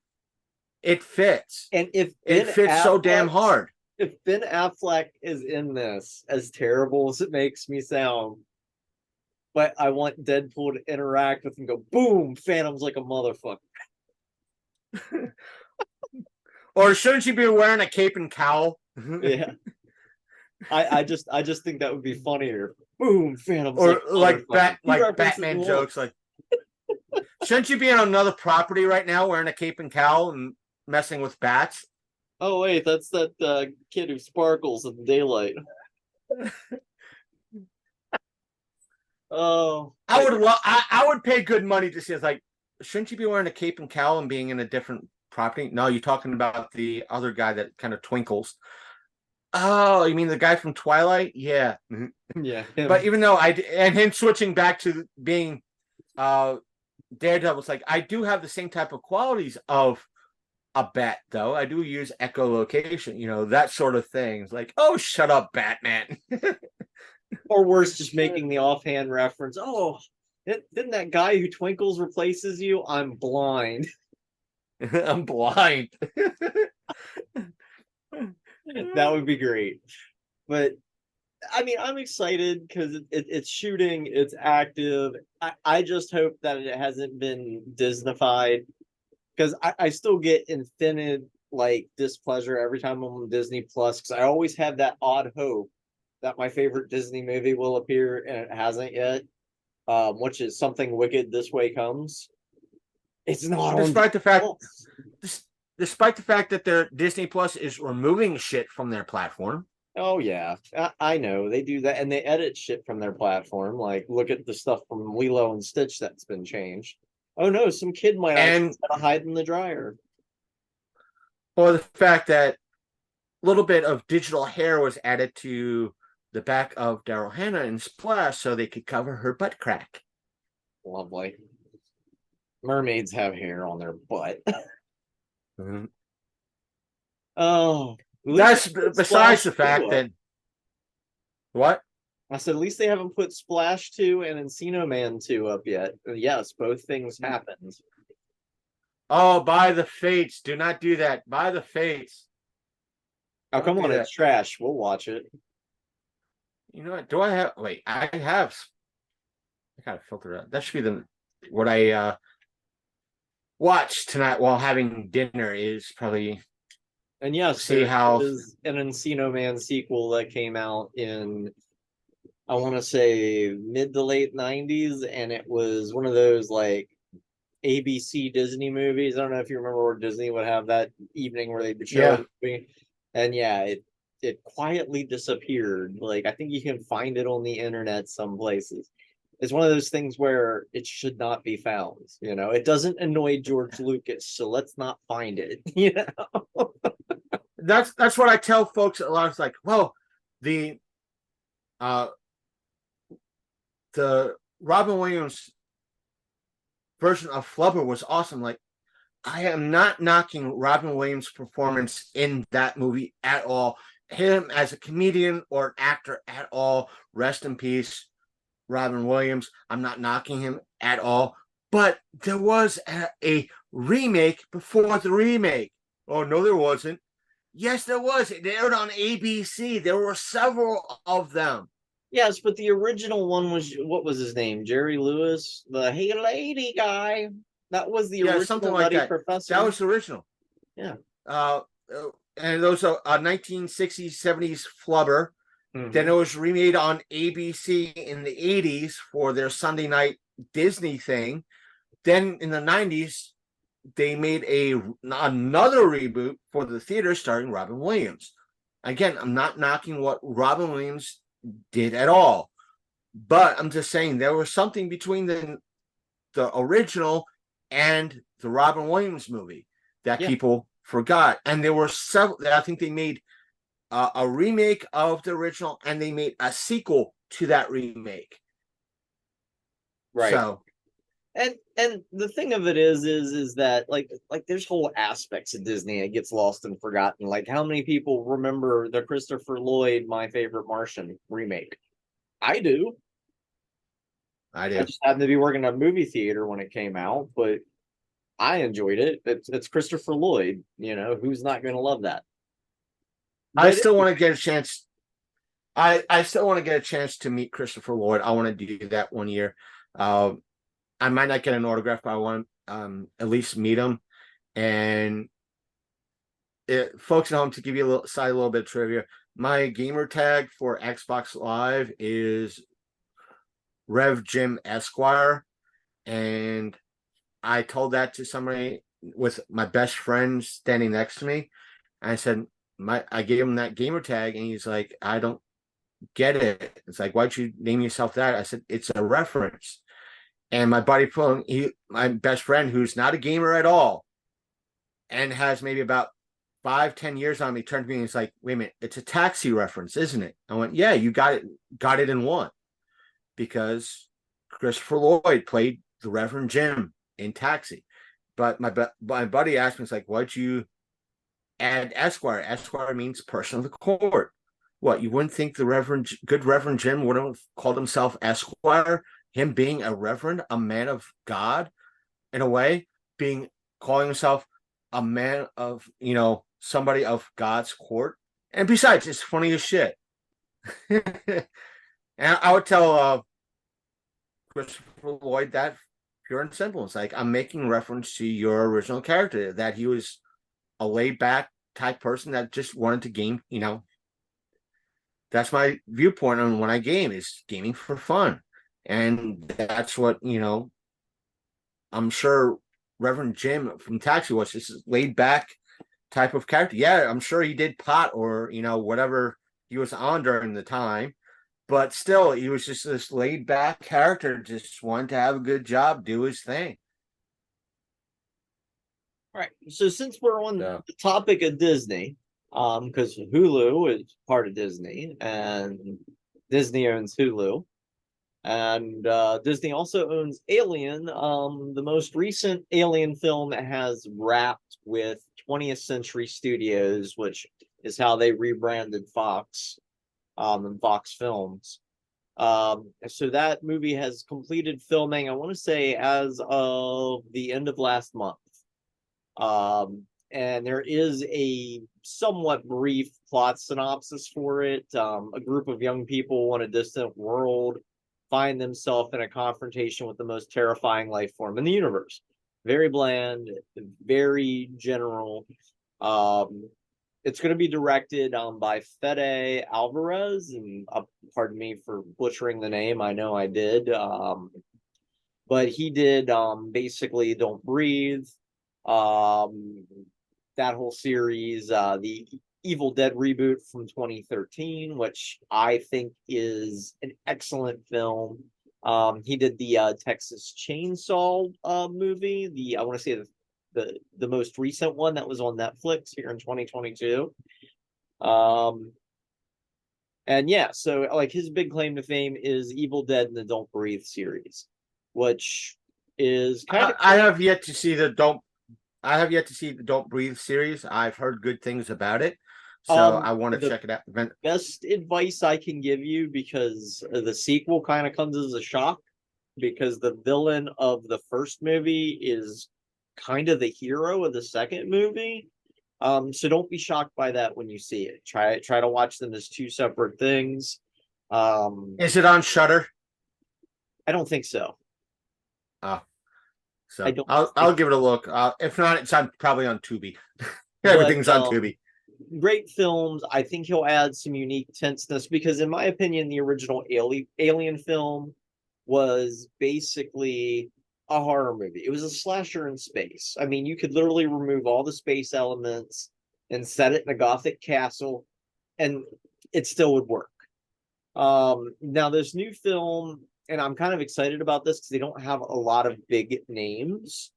You have a David Johnson, who is, I guess, in a TV series known as Industry, and Archie Renau from Shadow and Bone, Isabella Marcin from Rosaline, Spike Fierne from The Batman. I'm not sure who or what Spike played. Eileen Wu from Away from Home, and a Kaylee Spaney from Mayor of Easttown. Now, a lot of this stuff sounds like, indie or more drama related stuff, so that may mean we get some more story. Now, some people want to say that this film may be another prequel, but there are rumors that it may actually be a sequel to Alien in and of itself. So it may, forego all the Prometheus and Covenant. I'm sorry, I'm going to say it, bullshit, because some of the math there doesn't work. I'm sorry, David the android did not make the alien, or the xenomorph, as everybody wants to call it, but a xenomorph is not the appropriate terminology either, because a xenomorph just means new form, and it is a phrase that people would use to describe anything that isn't currently classified, are classed into a certain genus or species. But you said this is going to be on eventually air on Hulu? Yes, it's going to be Hulu, kind of like how the new Predator movie Prey aired on Hulu. And I don't see an attachment of a subtitle yet. I have to get back on. But this, I either have to borrow somebody's account or get back on Hulu, because I want to see it. I want to see Prey finally. Not to mention Futurama is coming back on Hulu, and I want to check that out too. So. But that was from Variety, which is a pretty standard source. Screen Rant kind of goes into some other things. Right now, I'm not seeing a whole lot of Ridley Scott involvement, which honestly has me happy, because, let's be honest, Alien was Dan O'Bannon's baby. Alien was just directed by Ridley Scott. Honestly, in my opinion, Aliens was an awesome sequel, but we asked Ridley Scott, he's not a fan of it. And it's like, piss off, dude. But basically, they showed like the clapboard that says Happy Alien Day. Looks like last day of filming may have been actually April 26, 2023, but they didn't announce it until recently. But they don't have any confirmation. I'm not seeing the guy who played David showing up anywhere in any official casting lists. It did film underneath the working title of Romulus, but I don't know if that working title is still being used or not. But yeah, anything right now is just kind of up in the air.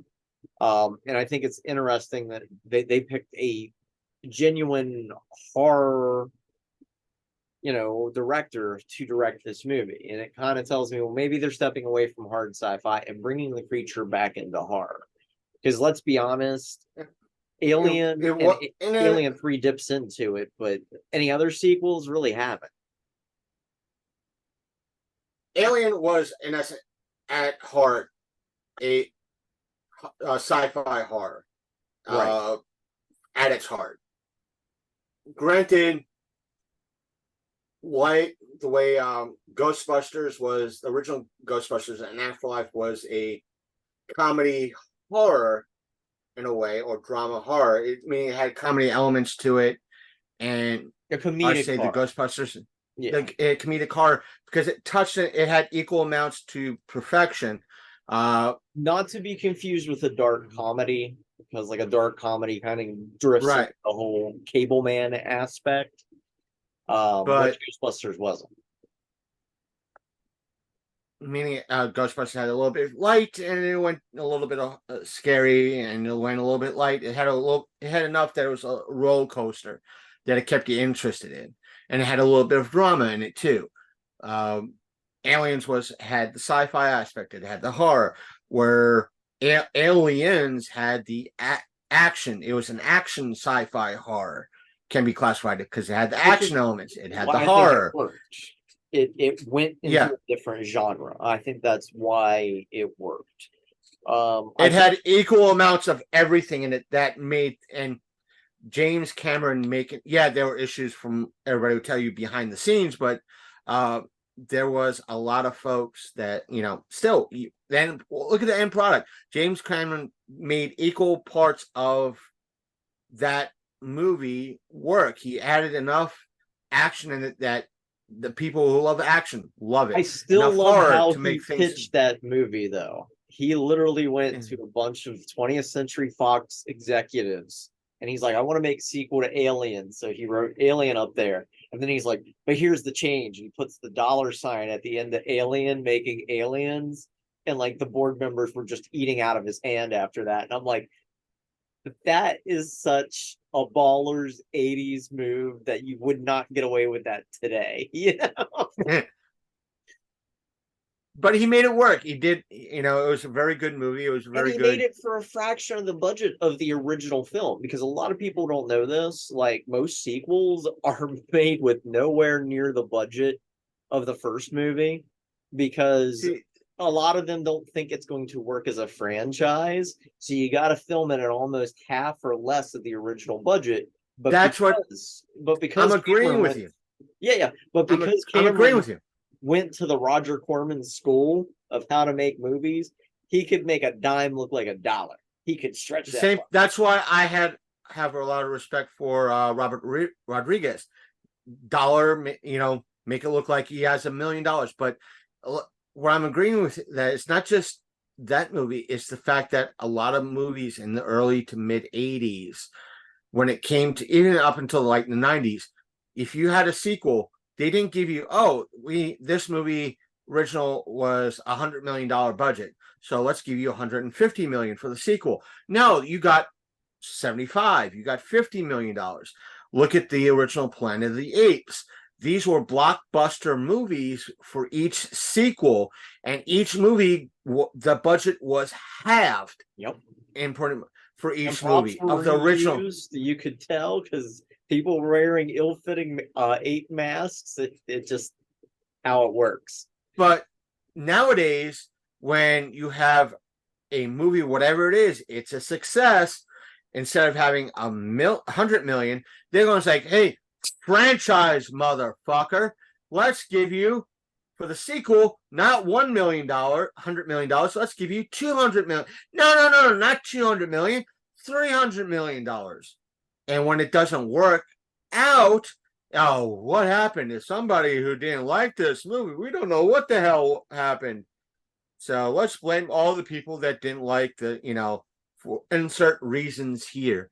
Well, and So that's what they need to do with modern movies. They need to go, oh, you want to make a sequel to this? Here's half the budget. Show us a good script, make it happen. And I think we would see a lot better sequels that way, because then people got to get creative and go, okay, I'm only going to get half the budget of the first movie. And so they would have to work on it. And that's why I think like a lot of people kind of overlook the third Alien film and like, oh, it's trash. I'm like, from a thematic kind of angle, David Fincher had very little to work with, because there was already like 4 or 5 rejected scripts. One of those rejected scripts, FYI, became Pitch Black, and a lot of people don't realize that. I still find that humorous to this day. But Alien 3, he had basically, when it came to Alien 3, like they literally set a date that film was going to be out before they had a script, before they had a concept, before they had any idea. But hey, this is when the movie's coming out.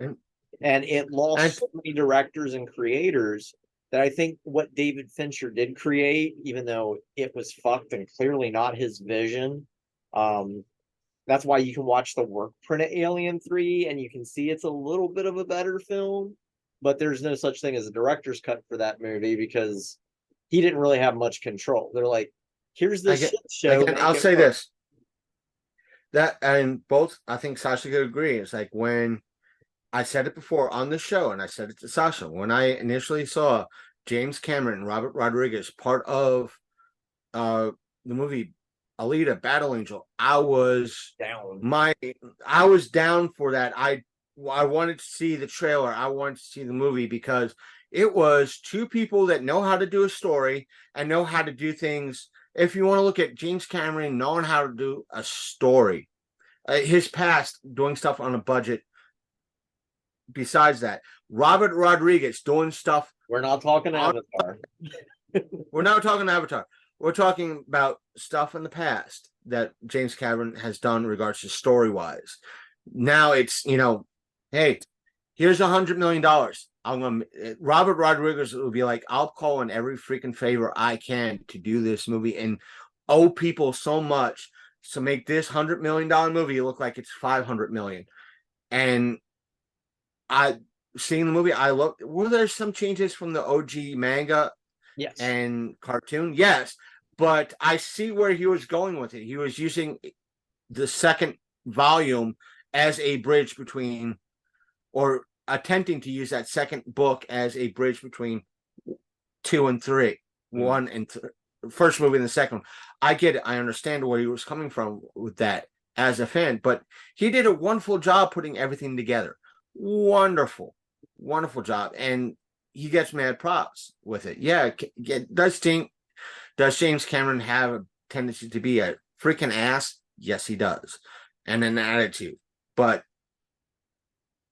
just a lot of his works, he does have a lot of respect. But when it comes to like Alien 3, like the point I'm making here, like from a thematic angle, it makes sense because you have the whole situation with Ripley in the first movie where she's kind of defined as the character. And the second one is kind of regaining her motherhood while facing against motherhood. And then the third film is basically her death and her ending.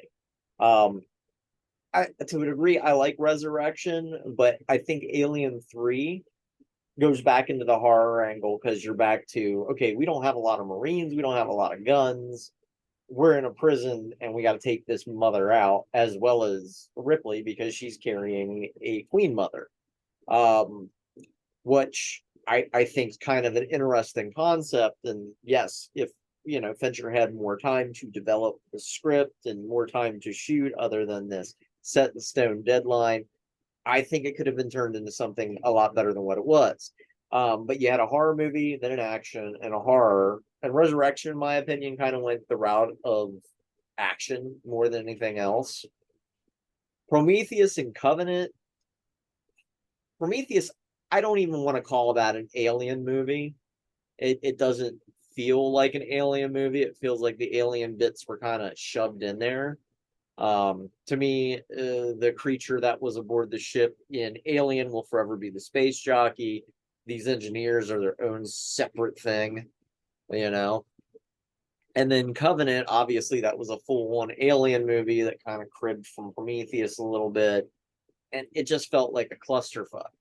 And I think to have Fede Alvarez, a pure horror director and writer, to do this one, I think is the right choice. I just am dreading to see Ridley Scott name pop up anywhere, or to see that there's anything else being added from like Greek mythology. Because the whole Alien Romulus, it kind of made me cringe because that kind of dips into Greek and Latin mythology as well. And I'm like, let's not go down the Ridley Scott route. Let's make this fresh. Let's make this different, but let's not make it a remake. Let's just basically have it as either a direct sequel to Alien or somebody else who comes across the creature in their travels and make it its own thing. But that I'm looking forward to it, because to see that Hulu, aka Disney, aka 20th Century Films is involved after Prey, I'm excited because I want to see what they do with it. But I've been dreading and watching news to see if Ridley's name popped up. I don't know. Have you seen Prey yet, Chris? No, I haven't. I've been, I won't say neglecting or anything like that. Just that, as of right now, I do not have access to Hulu. I was borrowing somebody's account, and due to, I want to say, Disney Hulu weirdness, I lost access to that account. Okay. Because I tried to log in. I think I wasn't on my Xbox for a while, and when I went to finally re-log in, I was booted off, or there was an update to Hulu. And when I went to log in with their credentials, their login and pass, I kept getting, this is not a password. This is not, like, and when I messaged them, it's like, oh, we changed it. I was like, okay, what's the new, login and pass? It's this. Again, sorry, that's not the password. I tried everything with uppercase, lowercase. If I get you a copy for review purposes only, would you be that cringy about it? No, I'll just have to probably pop it in my PS3. I mean, my PS4, or the best way I can put it is how like sometimes I send you these episodes, you might just happen to get a link to a Google Drive and you can watch it on something. Or download it and then watch it on something. True. Or if you know somebody that has a Hulu account that is willing to let me borrow for a few days, I'll be more than happy. Either way, I won't. I'm not the kind of person that's going to mess up their algorithms. I'll tell you that right now. Oh, no.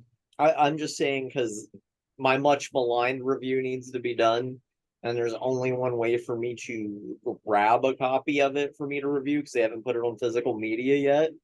So I'm going to have to creatively get a hold of it, utilizing some of my own equipment that I have around here that I've accessed in the past that allows me to, how can I put best, stream video games, but I can also record stuff off of HDMI ports now. So it would be an HD quality cut that you could see and use for editing purposes at your wish, but do not dispense commercially. Interesting. So I always make that offer to a lot of folks, like, well, if you let me mooch off your account, I will not, if I have the capability like I did with my friend's account with Paramount Plus, it's like, yeah, if I immediately log in and I'm not instructed to create my own profile and I'm immediately tossed into your profile, I'll see if I could add a profile. That way I'm not messing anything up on your end. Yeah, I don't worry about that. It's just that mine's a hand-me-down too, so to speak. I'm trying not to muddle the waters too much. Right. But I think I can get you a copy. I have ways. I have to rewatch it again because I've had a few people go, where's the Predator retrospective? We have the Alien retrospective, kind of, because goddamn YouTube and goddamn Facebook, so people now have to grab episodes from one site or the other, but still, it's there, it's available. But I will say this: when I borrowed a buddy of mine password for Netflix, this was before you were able to add additional profiles, and before Netflix decided, you know what, we're going to renege the whole aspect of password sharing. What I do is I would be on he'd understand, because Netflix would have what recently watched, and he'd see the path I was taking in regards to what I was watching, and be like, oh, I'd be on this like nature fix. I'll be watching about like, oh, sea life, land life, air life, like watching stuff about fish, then land animals, then air animals like birds and the whatnot. Then it would go from that to, you know, outer space, potential life on outer space. But somewhere in all these movies would be like Dora the Explorer or Scooby Doo or something like that. You'd be like, or it'd be like slasher movie, slasher movie, slasher movie, slasher movie, slasher movie.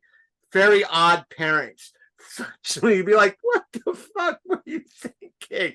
I was following your logic the whole way through. And all of a sudden, somewhere in the middle of all this slasher and horror movie shit is Very Odd Parents or SpongeBob SquarePants. Dora the Explorer. Or Dora the Explorer. What the fuck?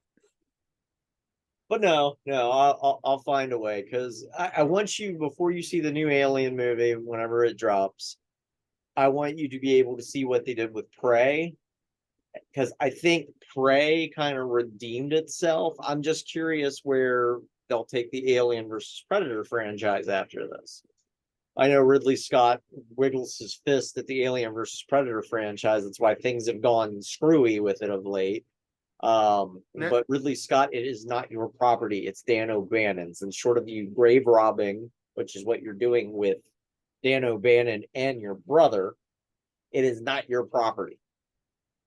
Let me put it like this. Ridley is somebody that currently is, when it comes to aliens, he's yelling at the cloud worse than I tend to do sometimes. And I'm an old man yelling at a cloud. But he's also the guy who wants to make a Gladiator 2 in space. Why? And of course, the original character's coming back. So pick your brain at that for a little bit. Wait a minute. We're talking about Gladiator with Russell Crowe. Yeah, that's what I was thinking. I was like, I had to make sure they're going to bring him back and set shit in space. Yes. What year is it, Sasha? 2023. My God, I thought it was like 1985 or some shit like that. All I can say is if you get bored later, go online and you will go down a mysterious rabbit hole. But there are some very interesting script developments that he has had since the original Gladiator came out for a Gladiator 2. And there are official scripts where it deals with Russell Crowe's character coming back, but now he's in space. It's like, this is not 1985. Hell, it's not 1995. God damn it. It's like this it's milking the well and senility. It's not milking the well, folks. Let me just say this. Sasha, for those of you who don't know, every movie or every franchise in the 80s and 90s had to have that one movie in fucking space. Let's put it like this. Jason, Friday the 13th did it. Leprechaun did it. Leprechaun did it first. Leprechaun. All right. I'm just, it's included in the mix. Well, honestly, that's Hellraiser did it. The Predator franchise got started. Like, initially it was pitched, what if Rocky fought a space alien? And it's like, why didn't we get that movie? Why? Rocky's just working out, training in a meat factory, and all of a sudden the shadow just reappears. The Predator's there. And they just start beating up meat. Oh, God. Yeah, that's how it was originally pitched. Leprechaun 4 was basically a joke because it started out as a gag thing. I guess at Trimark or whoever the original rights holders was the Leprechaun. They took a picture of Apollo 13's movie poster and they removed the Apollo 13. And then they had like a little window with the Leprechaun face sticking out of the window. And it's Leprechaun 4 in space. And then some studio exec, I'm guessing high on cocaine, make it happen.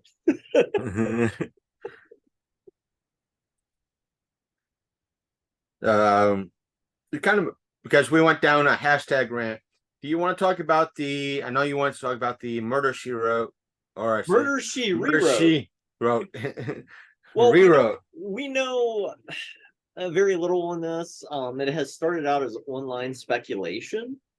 But as you know, Because why not? Because why not? Nostalgia. Yeah, well, you got to figure Angela Lansbury's passing. That was fairly recent, wasn't it? Like this year, or was it last year? It was like I want to say last year. Okay, and then of course you have the fact that the anniversary of the show is coming up. I mean, granted, I don't know how they would go about it. Obviously, they would have to pick an actress to basically be the new Angela Lansbury, type character. But honestly, with some of the mysteries and as hokey as it was, I could honestly see a modern update of it, but it would have to be on like a streaming service. And it can't be a bargain basement streaming service. It would have to be something like, granted, Disney Plus would really have to pull teeth to get it. Hulu might be able to squeeze it. But my question is how would we get all the Magnum PI crossovers without rebooting Magnum PI 2? True. Because you've got like is, four crossover episodes with Magnum PI, and I'm just like, so did Tom Selleck and Angela Lansbury hook up? Because I want to see that episode. Who actually owns the rights to it, though? That's the thing. And there's a lot of rumors of it online, and you know how it is with rumors online. Because what was it a while back? Everybody was like, oh, we've got to do another Beetlejuice. Oh, there's got to be another Beetlejuice, and now we are officially getting another Beetlejuice. Even though, honestly, I hope they resurrect Beetlejuice Goes Hawaiian, but I don't think that's happening. I think Michael Keaton's too old to be doing that. But anyway, I'll say this. Let it be on Paramount Plus. That way they could do a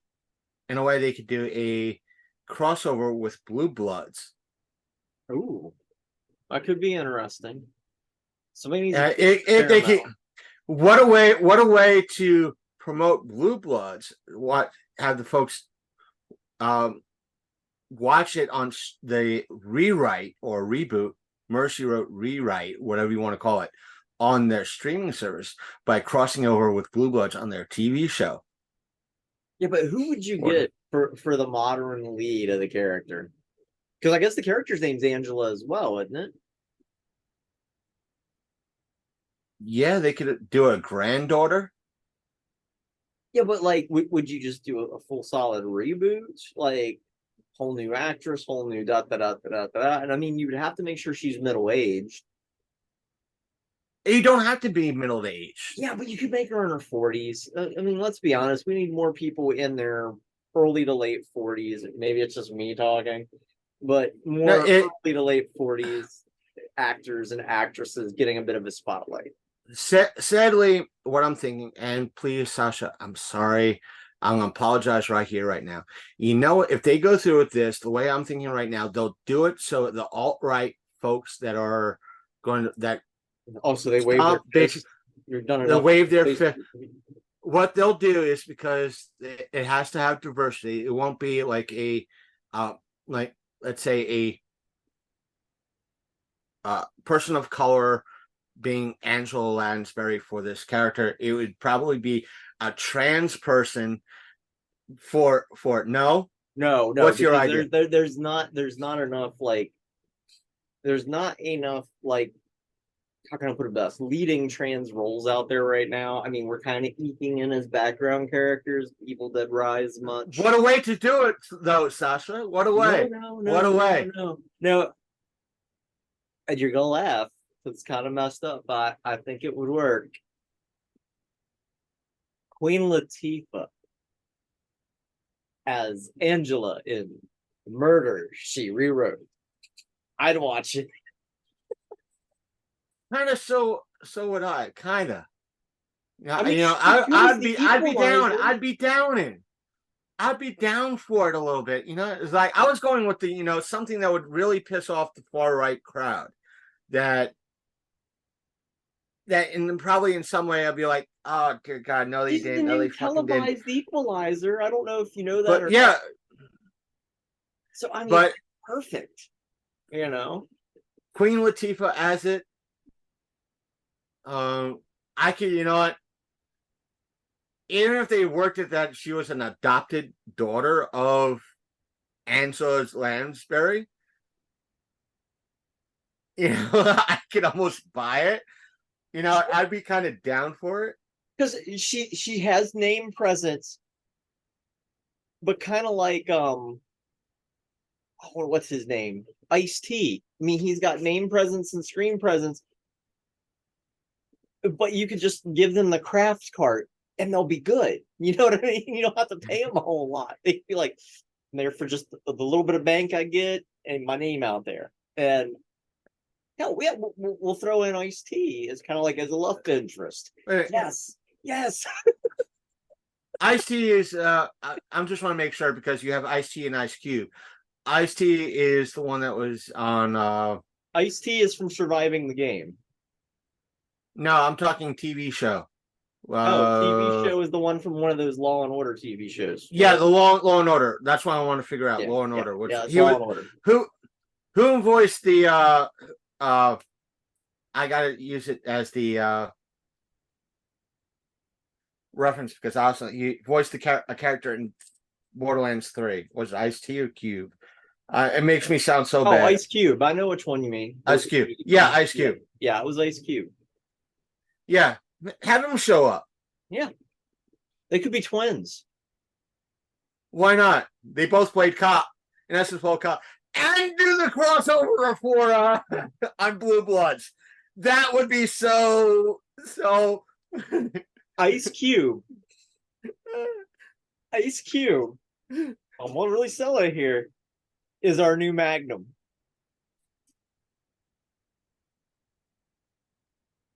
Instead of Hawaii in the hood, New York City hood, that would bring in Blue Blood. No, we would still do it with the Hawaiian shirt on, just because. Yeah, have him do it with the Hawaiian shirt on, but he's based in New York City. That way, he can also tie in. Higgins can be Ice-T.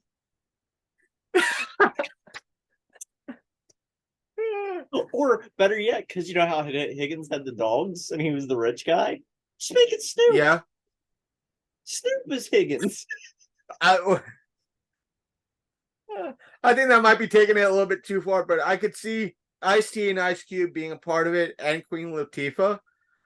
And but you could you could have Snoop play it very straight faced. And you could even have him fake a British accent and be all civil and be Higgins. And I would take my money. I want to go one better, have it all take place in New York City so they could do a crossover with Blue Bloods and have Tom Selleck show up. You could still have the elements. They could go to Hawaii every now and again. We could even still have the Ferrari. Yeah. Ferrari, wasn't it? Yeah. There you go. So we have our whole universe come at us. Come at and we're gonna. You could have the whole team. We're gonna get that. I want to see it now. I want to see it. But right now, that is like the biggest online speculation. You know, it'd be funny if Ice-T is Higgins, but if you want, it's gonna be so wrong, and I'm apologizing now. He's going to have actual dogs, but he's going to refer to "Don't make me sick my dog on you," and it's Snoop Dogg. Yeah, and we're referring to dog as a friend, but it's Snoop Dogg. Snoop comes up, and it would be so funny, because we both know all Ice Cube, Ice-T, and I'm sure Snoop Dogg has all, and Queen Latifah have done great comedies. They could do everything with a straight fucking face. And Martha Stewart shows up in an episode just for shits and giggles. She could be somebody getting blamed of murder, and our Queen Latifah Angela's got to help solve the case. And Snoop is somehow personally invested. I want to see this now. It's so wrong. It's so bad. It's so wrong. Oh dear God, I want to see it now. Though I want to see now. I want to see it now. It's so bad. It's so wrong. But I want to see it so bad. Part of me would be triggered that how dare they do these remakes. But you know what? There's that part of me who's like, this is going to be a train wreck that I want to see so goddamn bad. And if it's on a platform I am not a part of, or I'm not borrowing, I will pay $8 a month just to watch a couple episodes for the show, just because I want to see it so goddamn bad. Oh dear God! All we want, if you take our ideas, Hollywood studios that are listening, just somewhere at the end, you just got to put a Fallout Shelter and Long Coat Mafia production. I would be so, you know, if it's filmed in New York, I would be more than happy to take a free train ticket to New York. That way I get a chance to see my uncle. And I will walk, and I want a line in it, just so I can say the infamous, like, who are you? I'm a gamer and I'm wearing a bikini, and just wander off. Who the hell, what kind of person are you? I'm a gamer and I'm wearing a bikini, and just wander off. We could be two homeless people that just show up in the background. You're wearing a bikini to make money. And me, I've got like some conspiracy newsletter I'm trying to It would be perfect. But yes, as long as if their Snoop Dogg is there and they interact with it, I was like, if he says, "Why the hell are you looking like that?" Hey, it's the way I want to be. It's the only way I can make money. Why do you want to be my pimp? I would say that to him. But I think we just pitched two shows there. We've got a Magnum PI reboot and Murder She Rewrote.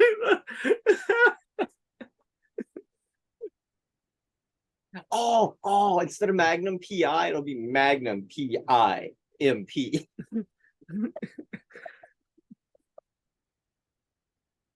ABC or whoever owns the rights, if you want to propose this and you do this, you can send any old funds for the idea to our tip jar, which the links will be in this somewhere through the link tree.